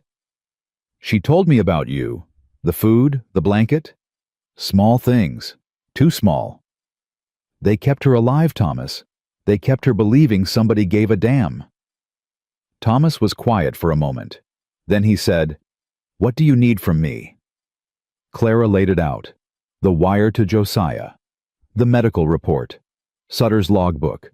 Wade's move on Judge Hargrove. All of it fast and clear. I need someone to ride to Fort Ellis tonight, she said. Someone who can get to Hargrove before Wade's man does, or at least right behind him. Someone who can put these papers in front of that judge and make him think twice. You want me to outride one of Wade's cowboys to Fort Ellis? I want you to try. Thomas looked at the papers spread on the table. He picked up Doc Harlan's medical report and read it slowly. His jaw tightened with every line. When he got to the description of Nell's back, the old scars and fresh welts, his hand trembled. Belt marks, he read aloud. Approximately 12 to 15 distinct scarring patterns consistent with repeated strikes from a leather strap or harness. He set the paper down. I gave her that blanket the night after one of those beatings. She was shaking so bad she couldn't hold a cup. She was 12 years old. Thomas. I've got a horse outside that can run. I know the shortcuts through the hills. Wade's man will take the main road. It's faster for someone who doesn't know the back trails. But I do. I've ridden this land for 20 years. Can you beat him there? Maybe, maybe not, but I can sure as hell try. Thomas stood and gathered the papers, carefully tucking them inside his shirt. There's something else you should know. What? Wade's not just worried about the girl. He's worried about those ranch books. He's been stealing from Josiah for years. I don't know the numbers, but I know it's bad. Thousands of head of cattle unaccounted for. Money that disappeared. That's the real reason he can't let Nell get to her father. It ain't just the beatings he's trying to hide. Sutter's logbook confirms it. Then Josiah Thorne is going to burn Blackstone Ranch to the ground when he finds out. Figuratively speaking. Thomas paused. Or maybe literally. Josiah's got a temper on him. That's something you should be prepared for. Right now, I'd settle for him being angry enough to come home. Thomas nodded. He moved to the door, then stopped. Mrs. Whitfield, that girl told me once that she'd given up hoping anybody would save her. She said hoping hurt worse than the beatings because at least the beatings stopped eventually. Clara's throat closed. You gave her something today that nobody else could, Thomas said. You gave her a reason to hope again. Don't let that be for nothing. I won't. Thomas walked out, mounted his horse, and rode hard into the darkness. Clara stood in the doorway of the line shack and listened until the hoofbeats faded to nothing. She rode back to Copper Bluff and reached Doc Harlan's just after 2 in the morning. Pete was still on the porch, rifle across his lap. He nodded at her as she dismounted. Any trouble? Not yet. Nell's been asking for you. Clara went inside. Nell was sitting up on the cot, arms wrapped around her knees. You found him? The girl asked. I found him. He's riding to Fort Ellis with everything we've got.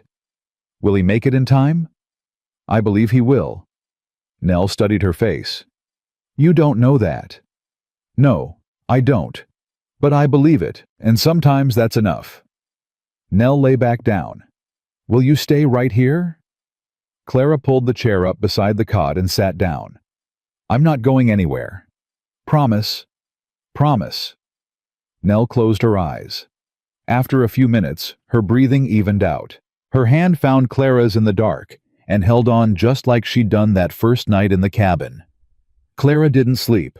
She sat in the darkness with the girl's hand in hers and the rifle across her lap and waited for whatever the morning would bring.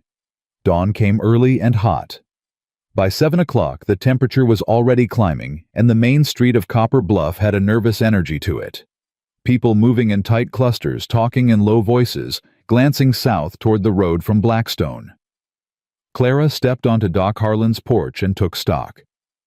Pete was still there, looking tired but alert. Tom Ballard and Jesse Harper had been joined by 2 more men, overnight farmers from outside town, who'd heard what happened and rode in. Doc Harlan had coffee going.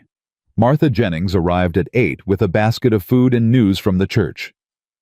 Reverend Jennings says he'll stand witness if it goes to court, she said, and he's written a letter to the territorial governor. The governor's in Helena. That's a week away by mail. I know, but it's something. It's something, Clara agreed. Thank you, Martha. At 9:15, Harold Beecher came running.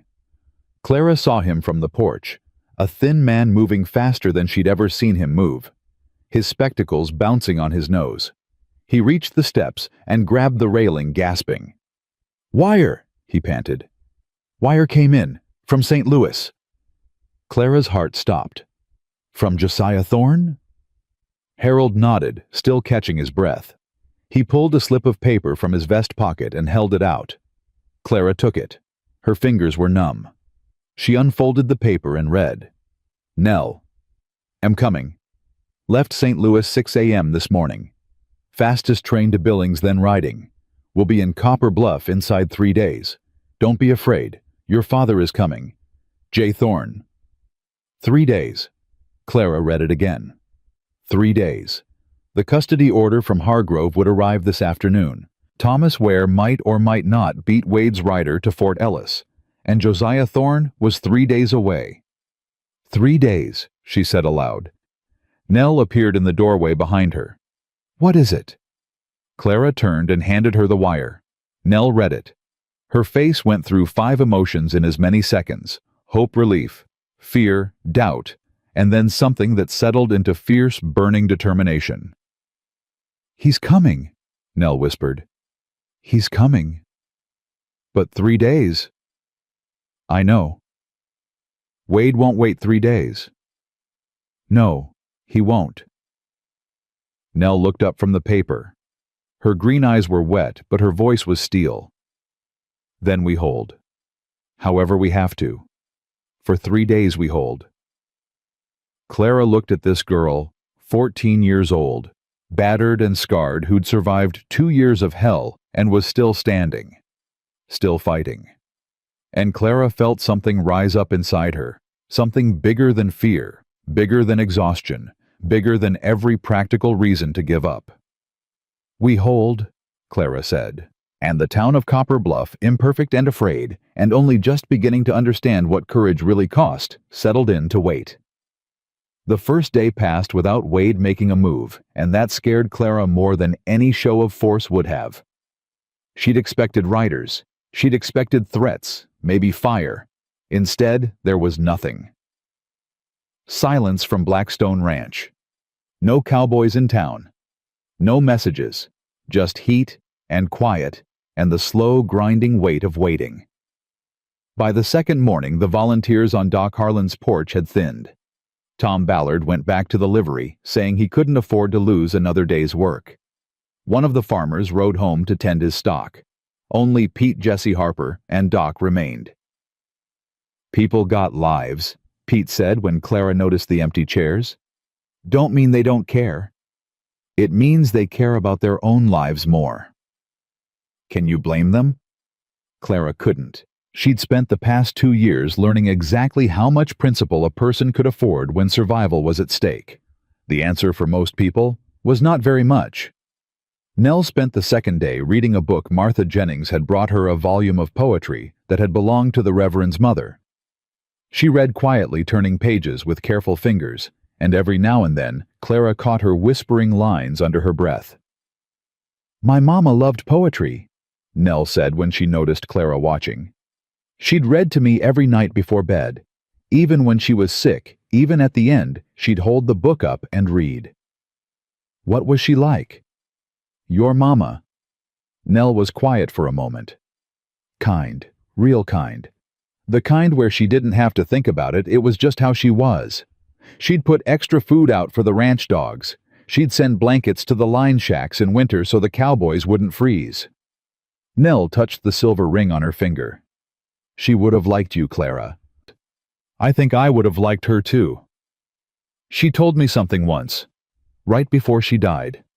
She said, 'Nell, this world will try to make you hard. Don't let it. Being soft ain't weakness. It's the bravest thing you can be.'" Clara's throat ached. "Your mama was a wise woman. She was the best person I ever knew." Nell paused. "Until you." Clara looked away before the girl could see her eyes filling. The afternoon of the second day brought trouble. Clara was washing dishes in Doc's kitchen when she heard horses. Not many, just 2, but moving with purpose. She dried her hands and reached for the rifle. Pete was already on his feet when she got to the porch. 2 riders stopped at the foot of the steps. One was a man Clara didn't recognize, tall and official-looking in a dark coat with a leather satchel under his arm. The other was Cal Redmond. Cal was everything Nell had described and worse. A big man, thick through the chest and arms, with a face that looked like it had been put together from spare parts. His eyes were small and flat, the eyes of a man who'd learned to enjoy other people's pain. He sat his horse with the lazy confidence of someone who knew he was dangerous and liked being known for it. "Clara Whitfield?" the man in the dark coat asked. "That's me." "My name is Edgar Loomis. I'm a court officer appointed by Judge Miles Hargrove of the 3rd Territorial District." He opened the satchel and produced a folded document. "I have a court order granting emergency custody of the minor child Nell Thorne to her legal guardian Wade Pickett, effective immediately." Clara's stomach dropped, but she kept her face still. "Let me see it." Loomis climbed the steps and handed her the document. Clara read it slowly, fighting to keep her hands from shaking.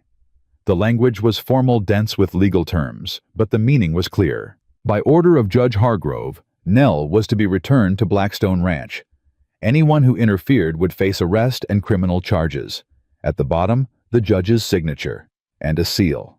"This is based on a lie," Clara said. "Ma'am, the order is legal and binding. My job is to serve it, not to debate it. The man who filed for this custody is the same man who beat that child for 2 years. That's a matter for the courts to decide." The courts just decided, without hearing from the child, without seeing her injuries, without any evidence except the word of her abuser. Loomis shifted uncomfortably. "Ma'am, I understand your concern, but do you—" Clara's voice cut sharp. "Do you understand? Because there's a 14-year-old girl in that room with 30 documented injuries, a doctor's report, witness testimony, and your judge didn't ask to see any of it before signing this paper." Cal Redmond spoke from his horse. "Don't much matter what she says, Loomis. We got the order. Go get the girl." Clara stepped in front of the door. "You're not taking her." Cal smiled, that flat, dead smile. "Lady, you just heard the man. It's a court order.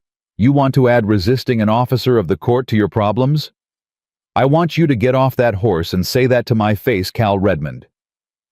Something flickered in Cal's expression. He hadn't expected that. Men like Cal were used to fear. They fed on it. And when they didn't get it, they didn't quite know what to do. "Mrs. Whitfield." Loomis held up his hands. "Please, I'm trying to do this peacefully." "There's nothing peaceful about handing a beaten child back to the man who beat her. The order gives us the right to—" "Show her." The voice came from behind Clara. Nell stepped onto the porch. She'd pushed up her sleeves, exposing the bruises on both arms, the finger marks, the welts. "You want to take me back? Look at me first. Look at what he did." Loomis looked. He tried not to, but he looked. And Clara watched the color drain from his face. "I'm 14 years old," Nell said. "Wade Pickett broke my arm last January. He whipped me with a harness strap so many times I lost count. He kicked me until I couldn't stand. And your judge signed a paper saying I should go back to him, without even asking me." Loomis opened his mouth. Nothing came out. "So go ahead." Nell held out her wrists. "Take me. Drag me off this porch. Put me on that horse and ride me back to Blackstone. But know what you're doing. Know exactly what you're sending me back to." The street had gone quiet. People were watching from doorways, from windows, from the boardwalk across the way. Martha Jennings stood with her hands clasped, tears running down her face. Harold Beecher had come out of the telegraph office. Even Ida Farnsworth was watching from behind her store window. Loomis turned to Cal. "Maybe we should wait." "We ain't waiting. The girl has injuries. Documented injuries. If we take her back and something happens, nothing's going to happen. She falls. She's clumsy. Wade told you that. She has a doctor's report that says otherwise. Since when does a small-town sawbones outrank a territorial judge? Since the sawbones is telling the truth, Doc Harlan said from the doorway. He held up his medical report. 28 years of practice, Mr. Loomis. I know the difference between a fall and a beating, and I'll testify to that in any court in this territory. Cal's face darkened. This is a waste of time. Loomis, you got the order. Enforce it, or I will. Cal started to dismount. Pete stepped off the porch with his rifle. Stay on that horse, son. You gonna shoot me, old man. If you put your hands on that child, I won't have to think about it twice. Cal looked at Pete, then at the rifle, then at the small crowd gathering in the street. He was calculating. Clara could see him weighing the odds, figuring out whether Wade's $50 bonus was worth getting shot over. This ain't over, Cal said. He looked at Clara with pure venom. Wade's going to hear about this. Every bit of it. Good. Tell him I said he's a coward who beats children. Tell him I said it right here in the middle of Main Street. And tell him if he wants Nell, he can come get her himself. Cal jerked his horse around and rode hard toward the South Road. Loomis stood on the porch, the court order hanging limply in his hand. He looked at it, then at Nell, then at Clara. Mrs. Whitfield, he said quietly, you understand that technically you're in violation of a court order. I understand. And you understand the consequences. I understand those too. Loomis folded the paper and put it back in his satchel. I'm required to report that I was unable to execute the order due to circumstances. That buys you maybe a day before Hargrove sends a marshal. He paused. I'd suggest you use that day wisely. Mr. Loomis. Yes. That judge didn't look at any evidence before signing that paper, did he? Loomis didn't answer. He didn't have to. He tipped his hat, mounted his horse, and rode away at a pace that suggested he was in no hurry to report back. Clara let out a breath she'd been holding for what felt like an hour. One day, she said. One day, Pete echoed. Thorne's wire said 3. He's still at least a day out, maybe more. Then we need a miracle. Or a very fast horse. The voice came from the south end of the street. Clara turned and saw a rider coming in covered in dust, horse lathered and blowing. The rider pulled up and nearly fell out of the saddle. Thomas Ware. Clara ran to him. The old man was exhausted, his clothes soaked with sweat, his face gray with fatigue, but his eyes were bright. Thomas, did you make it? Did you get to Hargrove? Thomas gripped her arm to steady himself. I got there. 30 minutes after Wade's man. Hargrove had already signed the order. Clara's heart sank. But, Thomas held up a finger. I got something better. What? I didn't just go to Hargrove. Thomas reached into his shirt and pulled out a folded document. There's a man at Fort Ellis named Colonel James Whitaker. Commands the garrison. I served with his father in the war. Fought alongside him at Petersburg. Thomas. Let me finish. I showed Whitaker the papers, all of them. Sutter's logbook, the Telegraph copies Doc's report. And I told him what Wade's been doing, not just to Nell but to the ranch, the stolen cattle, the forged records, the bribery. Clara took the document and unfolded it. Whitaker can't override a civilian judge. Thomas continued. But what he can do is refer the matter to the U.S. Marshal's Office for investigation of federal crimes. Theft, fraud, corruption of territorial officials. He signed that referral last night. Clara read the document. It was an official military referral to the United States Marshal Service, citing evidence of cattle theft, financial fraud, and bribery of a territorial judge. It requested immediate investigation and named Wade Pickett as the primary subject. This doesn't stop Hargrove's order, Clara said. No, but it means that anyone who enforces that order is now connected to a man under federal investigation. Hargrove won't touch this with a 10-foot pole once he knows the marshals are involved. No judge wants to be seen protecting a man the federal government is looking at. How does Hargrove find out? Thomas smiled. The first real smile she'd seen from him. Colonel Whitaker sent a wire to Fort Ellis's telegraph station at 6 this morning. From there it goes to every territorial office in Montana, including Judge Hargrove's clerk. By now, Hargrove knows. And I promise you that man is sweating through his robes. Clara stared at the paper, then at Thomas.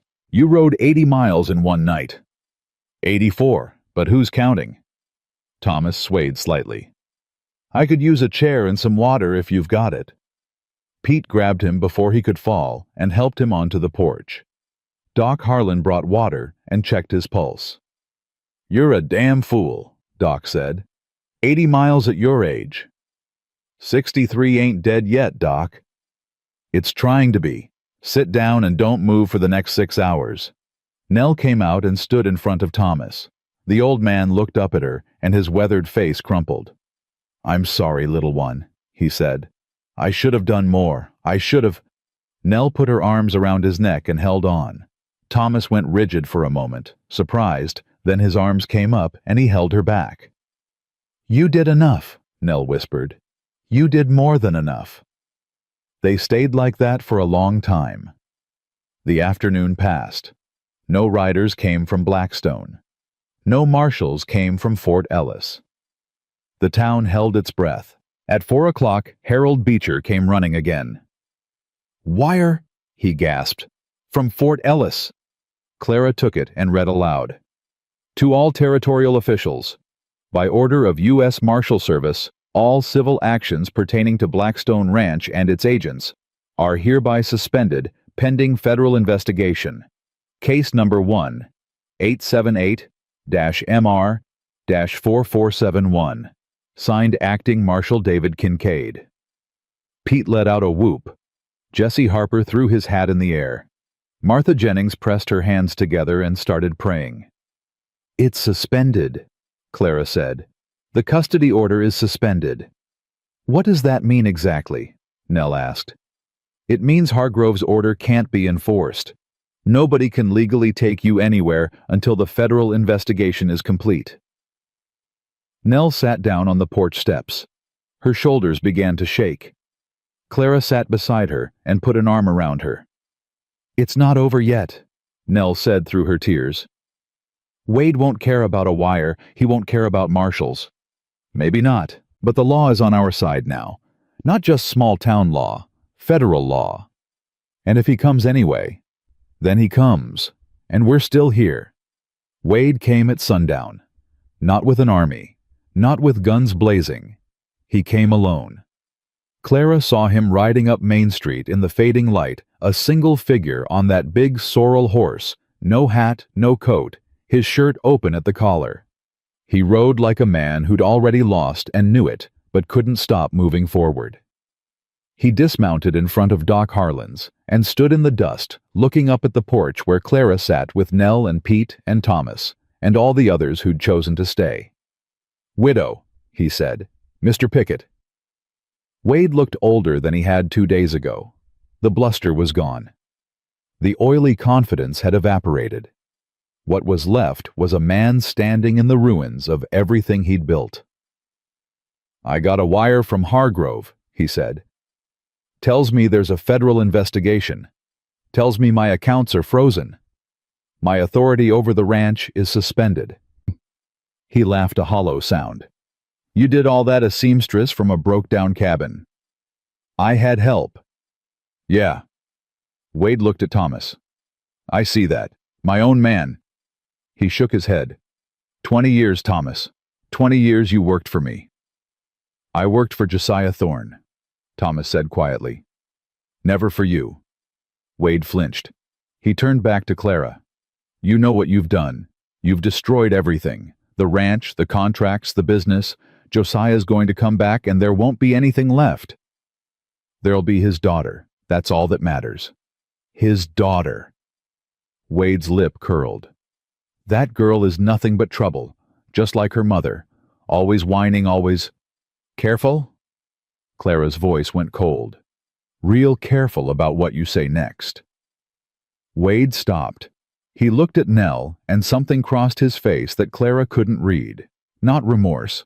Something more complicated. Something uglier. I didn't mean for it to go that far, he said. At first it was just discipline. The girl was wild, wouldn't listen, wouldn't do what she was told. I did what my own father did to me. What every father in this territory does. Don't you dare, Nell said. She stood up, and her voice shook with a fury that made Clara's chest tight. Don't you dare stand there and pretend it was normal. You locked me in the barn. You took away my food. You beat me with a strap until I passed out. And then you wrote my father and told him I was happy. Her voice cracked. You stole my father from me. Every letter he sent every time he tried to come home, you told him things were fine. You kept him away so you could keep stealing his money and using me as your punching bag. That's not... I was 12 years old. Nell screamed it. The sound echoed off the buildings, and every person on the street went still. I was 12 years old, and I cried for my daddy every night, and you told me he didn't care. You told me he'd forgotten about me. You told me I was nothing. Wade's face went white, not from shame, from exposure. The mask was gone, stripped away by a child's voice, and what was underneath was small and ugly and afraid. He's coming, Nell said. Her voice dropped to a whisper that carried farther than any shout. My father is coming, and when he gets here, you're going to answer for every bruise, every scar, every lie. Not to me. To him. Wade stood there for a long moment. The street was dead silent. Then he turned without a word, mounted his horse, and rode south. Nobody tried to stop him. Nobody needed to.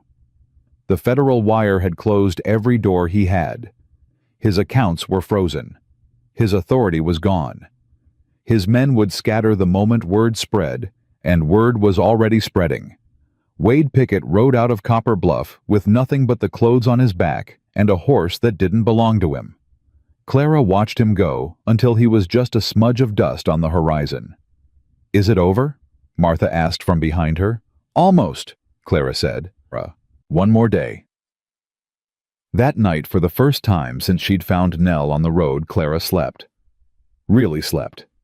Deep and dreamless, with the rifle propped against the wall and Nell breathing steady on the cot beside her.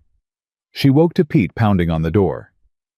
"Clara, Clara, get up." She was on her feet before her eyes were fully open. What is it?" Pete's face was strange. Not afraid. Not worried. Something else entirely. "Riders," he said. "Coming from the east. A lot of them." Clara grabbed the rifle and went to the porch.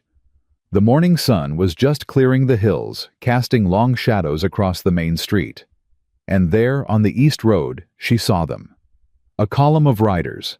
15, maybe 20, pushing hard through the dust. Fine horses, good saddles, men who rode like they'd been born on horseback.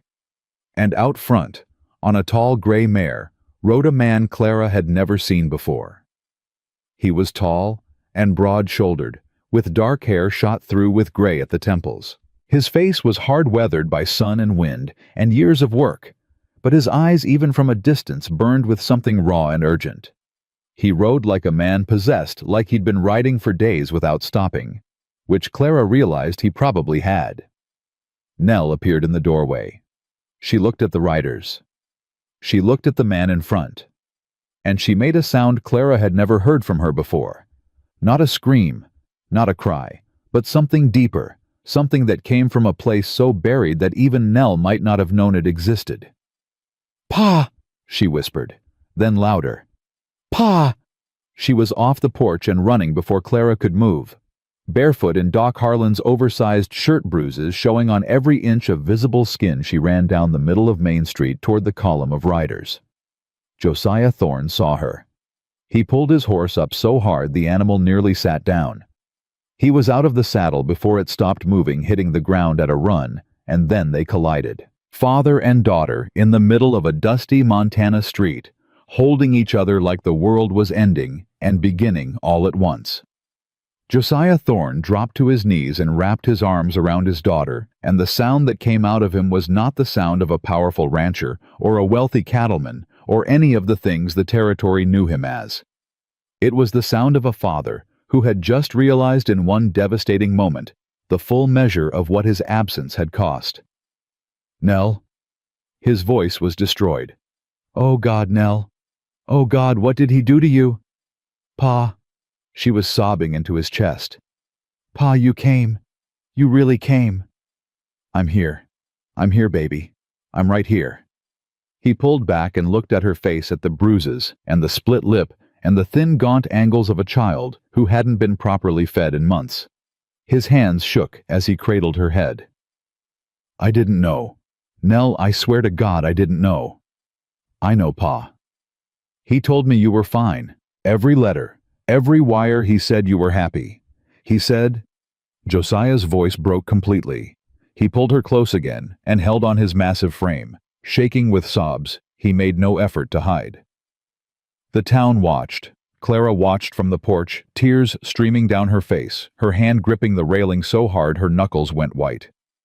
She watched a father hold his broken daughter and weep, and she thought about Daniel, about the children they'd never had, about all the years of emptiness that had led her to this moment on a dusty road where she'd picked up a bleeding girl and refused to put her down. After a long time, Josiah stood. He kept one arm around Nell, holding her against his side like he was afraid she'd vanish if he let go. His face had changed. The grief was still there, but something else had come up beneath it. something cold and hard and old as the mountains. He looked at the town, at the faces in the doorways and the windows, at Pete on the porch and Doc Harlan in his doorway and Martha Jennings with her hands clasped. "Who?" he asked. One word, the most dangerous word Clara had ever heard. "He's gone," Nell said. "Wade left last night." "Gone where go?" "South. We don't know."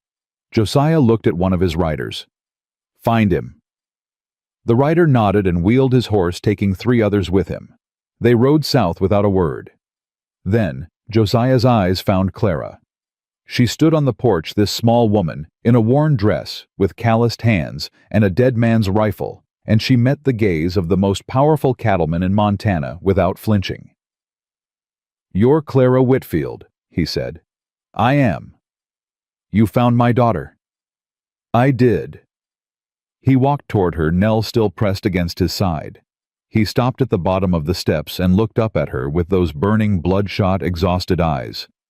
"Tell me everything," he said. Clara told him. She told him everything. She started with the road, the heat, the dust, the shape she'd thought was a dog. She told him about carrying Nell home, about the bruises, the split lip, the finger marks. She told him about Nell's back, the scars, the welts, the map of 2 years' worth of abuse written on a child's skin. She told him about the town. How Nell had come to them before, begged for help, and been turned away. How Ida Farnsworth had called it a fall. How Sutter had dragged her back to Blackstone. How every person in Copper Bluff had looked at a beaten child and decided it wasn't their problem. She told him about Wade's lies. The letters, the wires, the carefully constructed fiction that his daughter was happy and healthy. She showed him Harold's telegraph copies, every one of them stamped and dated. She showed him Sutter's logbook, the payments, the bribes, the evidence of cattle theft and financial fraud that went back years. She showed him Doc Harlan's medical report, and when Josiah read the description of his daughter's back, his hands began to shake so badly he had to set the paper down. She told him about Thomas Ware's ride to Fort Ellis, about Colonel Whitaker and the federal referral, about the custody order from Hargrove and how they'd refused to hand Nell over, about the people who'd stood on Doc's porch with rifles and the ones who'd walked away. She told him all of it, leaving nothing out, softening nothing. When she finished, Josiah Thorne sat in silence for a long time. He was on Doc's porch in a wooden chair that creaked under his weight. Nell sat beside him, her head against his shoulder, his arm around her. He hadn't let go of her once during the entire telling. The silence stretched. Then Josiah spoke, and his voice was barely recognizable. 2 years. Yes, sir. My daughter was beaten for 2 years and I was in St. Louis buying railroad shares. Clara said nothing. There was nothing to say to that. I left her with him. Josiah's voice cracked like timber splitting. My own brother-in-law, Eleanor's brother. I looked him in the eye and said, "Take care of my girl." And he couldn't finish. He pressed his face into Nell's hair and his shoulders convulsed. Nell held him. This girl who'd been holding herself together through days of terror and pain and uncertainty, she held her father while he broke. It's not your fault, Pa. The hell it isn't. You didn't know. I should have known. Josiah pulled back and looked at her, his face ravaged. I should have come home. Every month I told myself, next month I'll go back. Next month I'll see my girl. But there was always another deal, another contract, another... He stopped. Excuses. That's all they were. Excuses for a man who was running from his own grief. Running from what? Clara asked quietly. Josiah looked at her. His eyes were raw, stripped of every defense. Eleanor, my wife. When she died, I couldn't stay. Everything on that ranch reminded me of her. Every room, every fence post, every sunrise. I couldn't breathe there. He looked at Nell. And you. God forgive me, you look so much like her. Every time I looked at you, I saw her, and it was like losing her all over again. Nell's chin trembled. So you left.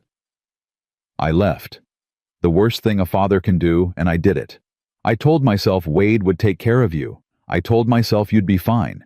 But the truth is, I didn't want to face what I'd lost. So I ran, and my daughter paid the price. Pa. No. Don't tell me it's all right. It's not all right. It'll never be all right. Josiah gripped her hands. But I'm here now, and I swear on your mother's grave, I will never leave you again. Not for business. Not for grief. Not for anything on this earth. Nell stared at him, searching his face, testing his words against everything she'd learned about broken promises. You mean that? She whispered.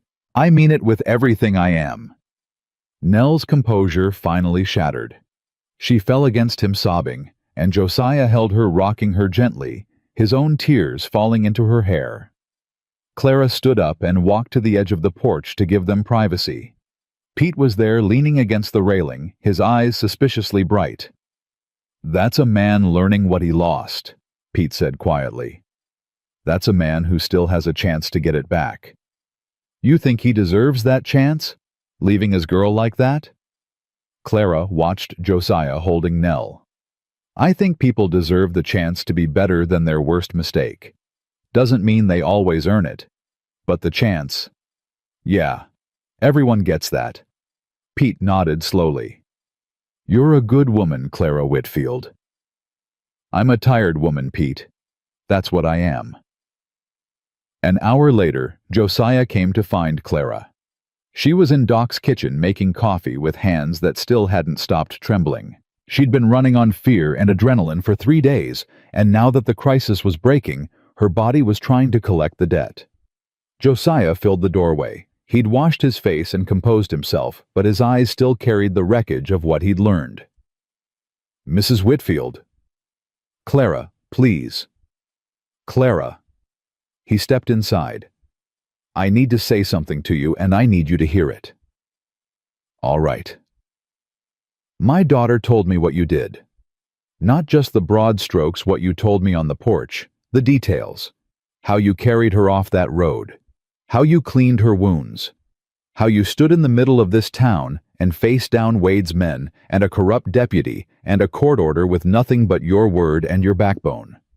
He paused. She told me you slept in a chair with a rifle across your lap every night so she could sleep safe. She told me you rode 4 miles in the dark to find Thomas Ware. She told me you looked at her in the eye and promised you wouldn't leave, and you kept that promise. I did what needed doing. No, you did what nobody else would do. Josiah's voice was fierce. This whole town, every store owner and deputy and farmer, they saw my daughter suffering and they turned away. You didn't. You had less than any of them, and you gave more than all of them put together. Mr. Thorne, Josiah. Clara took a breath. Josiah, I appreciate what you're saying. I do. But I'm not a hero. I'm a widow who found a hurt child on the road. Any decent person would have done the same. But they didn't. That's the point. Decent people walked past my daughter for 2 years. You're the one who stopped. He stepped closer. I owe you a debt, Clara. A debt I can't calculate. You gave me back my daughter. You gave me the truth about what was happening under my own roof. And you did it knowing it could cost you everything you had. It nearly did. I know, and that's why I intend to make it right. Clara held up her hand. I don't want your money, Josiah. I'm not offering money. She blinked.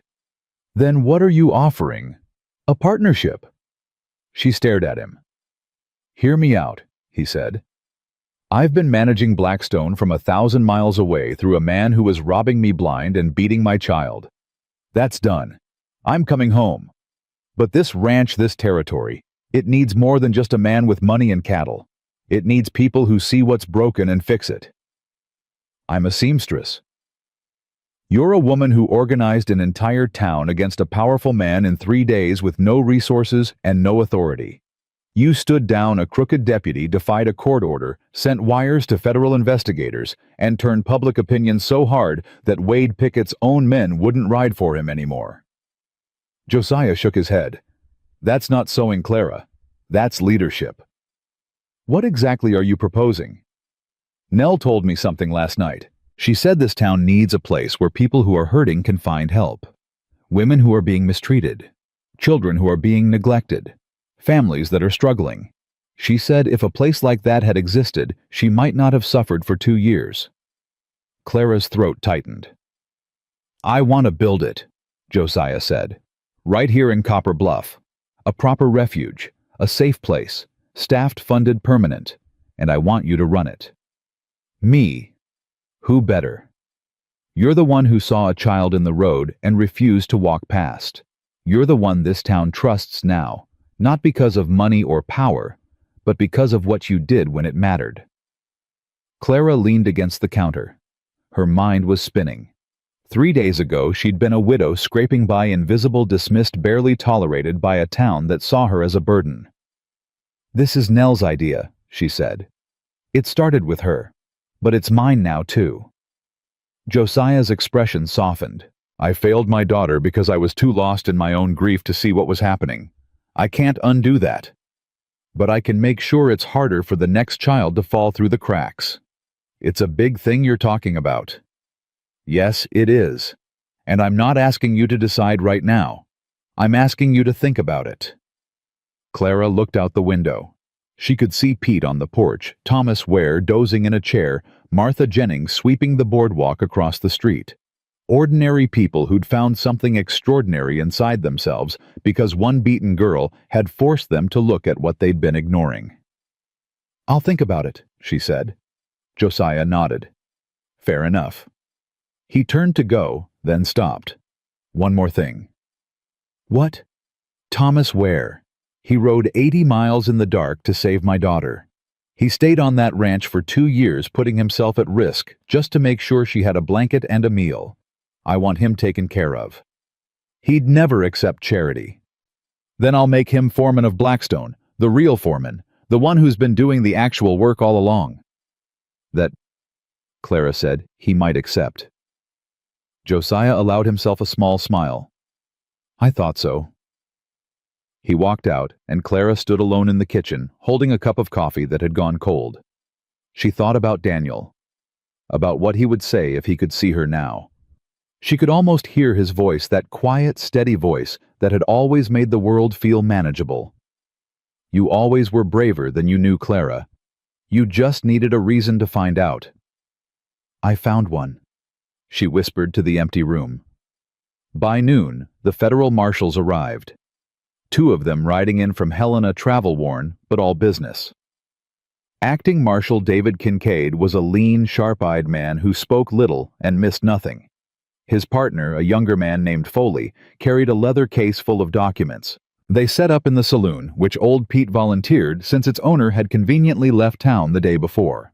For 3 hours they interviewed everyone: Clara, Nell, Dr. Harlan, Harold Beecher, Pete, Martha, Thomas, even Ida Farnsworth, who came in looking like she'd swallowed something sour and answered every question with the careful precision of a woman trying to stay out of prison.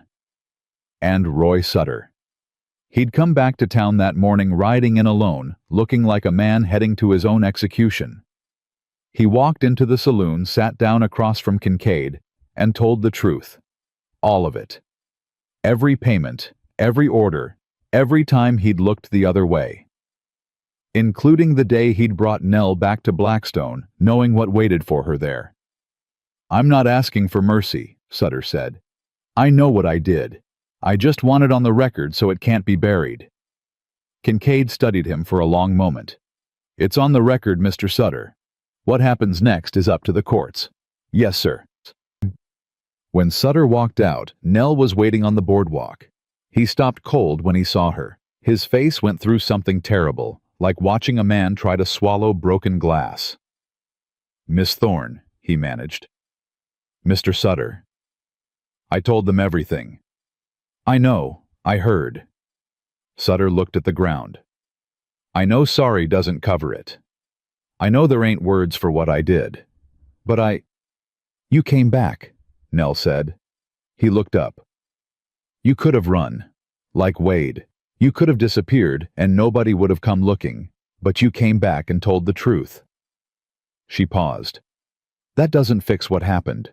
Nothing fixes that. But it matters." Sutter's eyes glistened. He nodded once, put his hat on, and walked away. Clara watched from the doorway. "That was generous of you," she told Nell. "It wasn't generous. It was honest. There's a difference. Sometimes honest is harder." "Yeah," Nell said. "It is."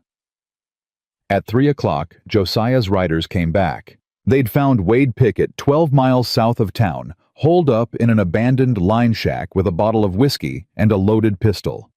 He hadn't resisted, hadn't said a word. He'd just climbed on his horse and let them lead him back. They brought him into town in the full glare of the afternoon sun. Every person in Copper Bluff came out to watch. Clara stood on Doc's porch, with Nell beside her, and watched Wade Pickett ride past with his hands tied to his saddle horn and his head hanging low. He looked up once as he passed them. His eyes found Nell's, and for a split second, Clara saw something in them she hadn't expected. Not anger, not defiance. Fear.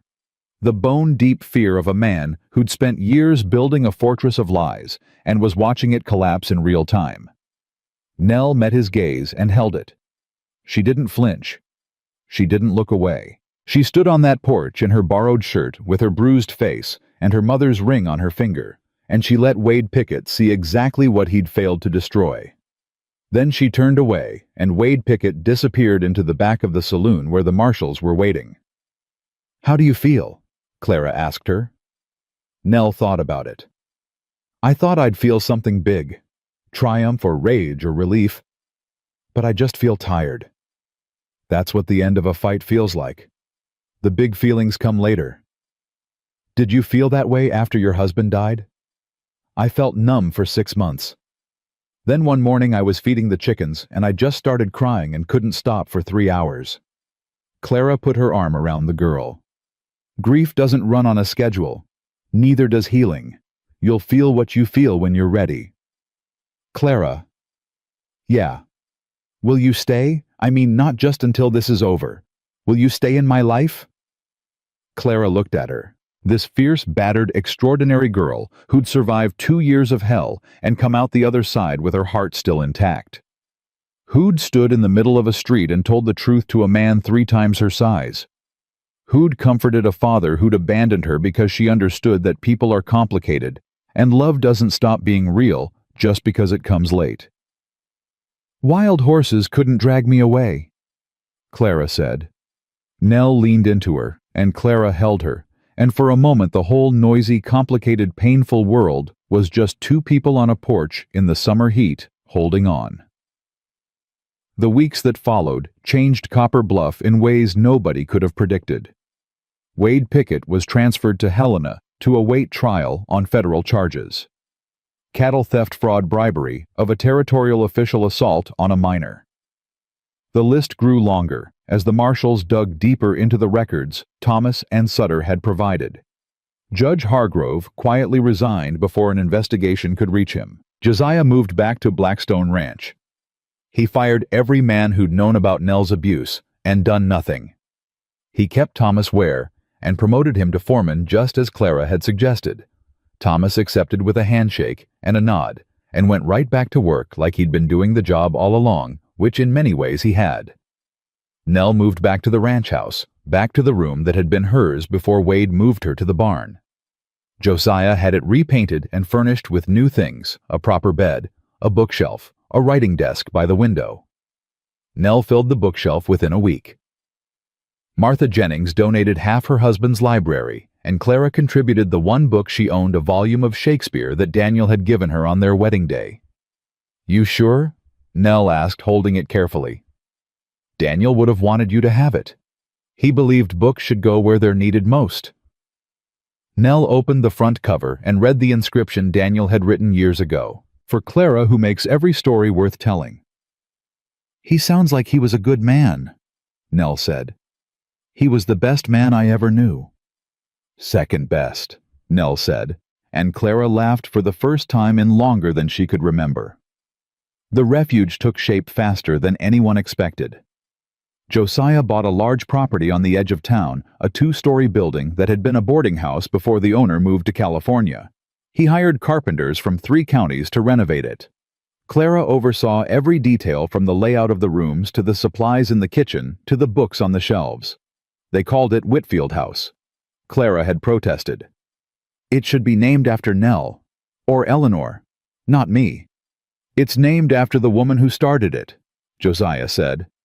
"The woman who picked up a girl on the road and refused to put her down." "I didn't start anything. You just changed everything." He said it simply, like it was the most obvious fact in the world. The town rallied in ways that surprised Clara. Pete donated lumber and labor. Sarah Dunbar organized a committee of women to collect clothing and supplies. Harold Beecher set up a telegraph fund so the refuge could send wires on behalf of people who couldn't afford it. Even Ida Farnsworth contributed grudgingly, sending over crates of canned goods with a note that said simply, "For the children." "Guilt?" Pete asked when he saw the delivery. "Conscience," Clara said. "Late but real." Deputy Sutter's case went to a federal court in Helena. He pled guilty to corruption charges and was sentenced to 2 years in prison. Before they took him away, he asked to see Nell one last time. She agreed. "I don't expect forgiveness," he said through the bars. "Good," Nell said, "because I'm not there yet." "Will you ever be?" Nell thought about it. "I don't know. Maybe. Ask me in 2 years." It was the most honest answer she could give, and Sutter accepted it with a nod. On the day Whitfield House officially opened, the whole town turned out. Josiah gave a speech that was short and rough, and sounded like a man who'd written it himself without any help. "I failed my daughter," he said. "I left her in the care of a man who hurt her, and I didn't come back for 2 years. That failure will be with me for the rest of my life. But I'd never met a woman this town had overlooked and dismissed and underestimated. She did what I didn't." She stopped. She saw a child who needed help, and she helped. Not because there was something in it for her, not because it was easy, but because it was right. He looked at Clara, who stood beside Nell on the porch of the new building. This house exists because of her, because Clara Whitfield reminded all of us what we're supposed to be. Not perfect, not powerful, just willing to see what's in front of us and do something about it. The crowd clapped. Clara felt her face burn. Nell squeezed her hand. "You're blushing," Nell whispered. "Hush." The great Clara Whitfield, who faced down Wade Pickett and a corrupt judge and armed cowboys brought low by a compliment. "I said hush." Nell grinned. It was the kind of grin Clara had never seen from her before, full and bright and unburdened. The grin of a girl who was beginning to believe the world might have room for her after all. That evening, after the crowd had gone and the building was quiet, Clara sat on the porch of Whitfield House and watched the sun go down. Nell was inside, arranging books on shelves, humming something Clara didn't recognize. Josiah came up the steps and sat beside her. "Hell of a day," he said. "Hell of a month."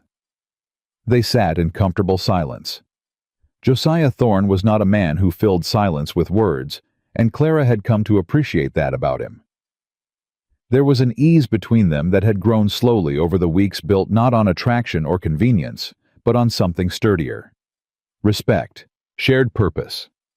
The kind of trust that comes from watching someone do hard things well.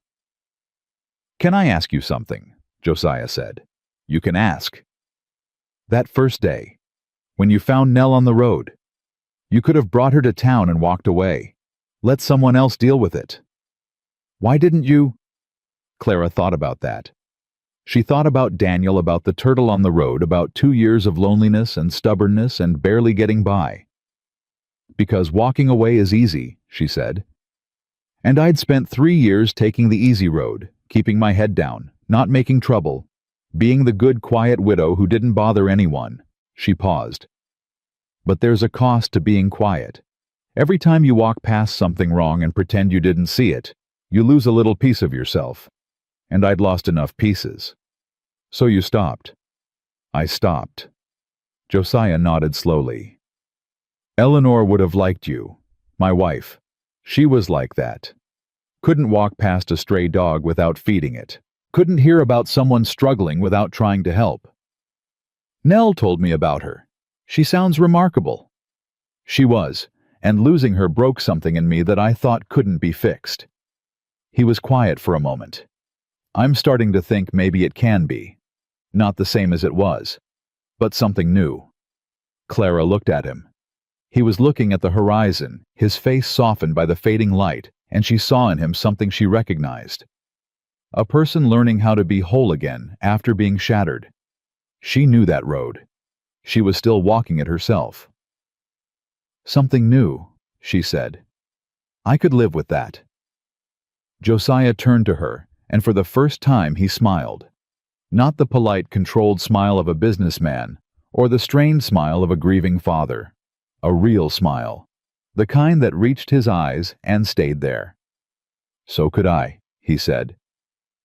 From inside the house, Nell's humming drifted through the open window.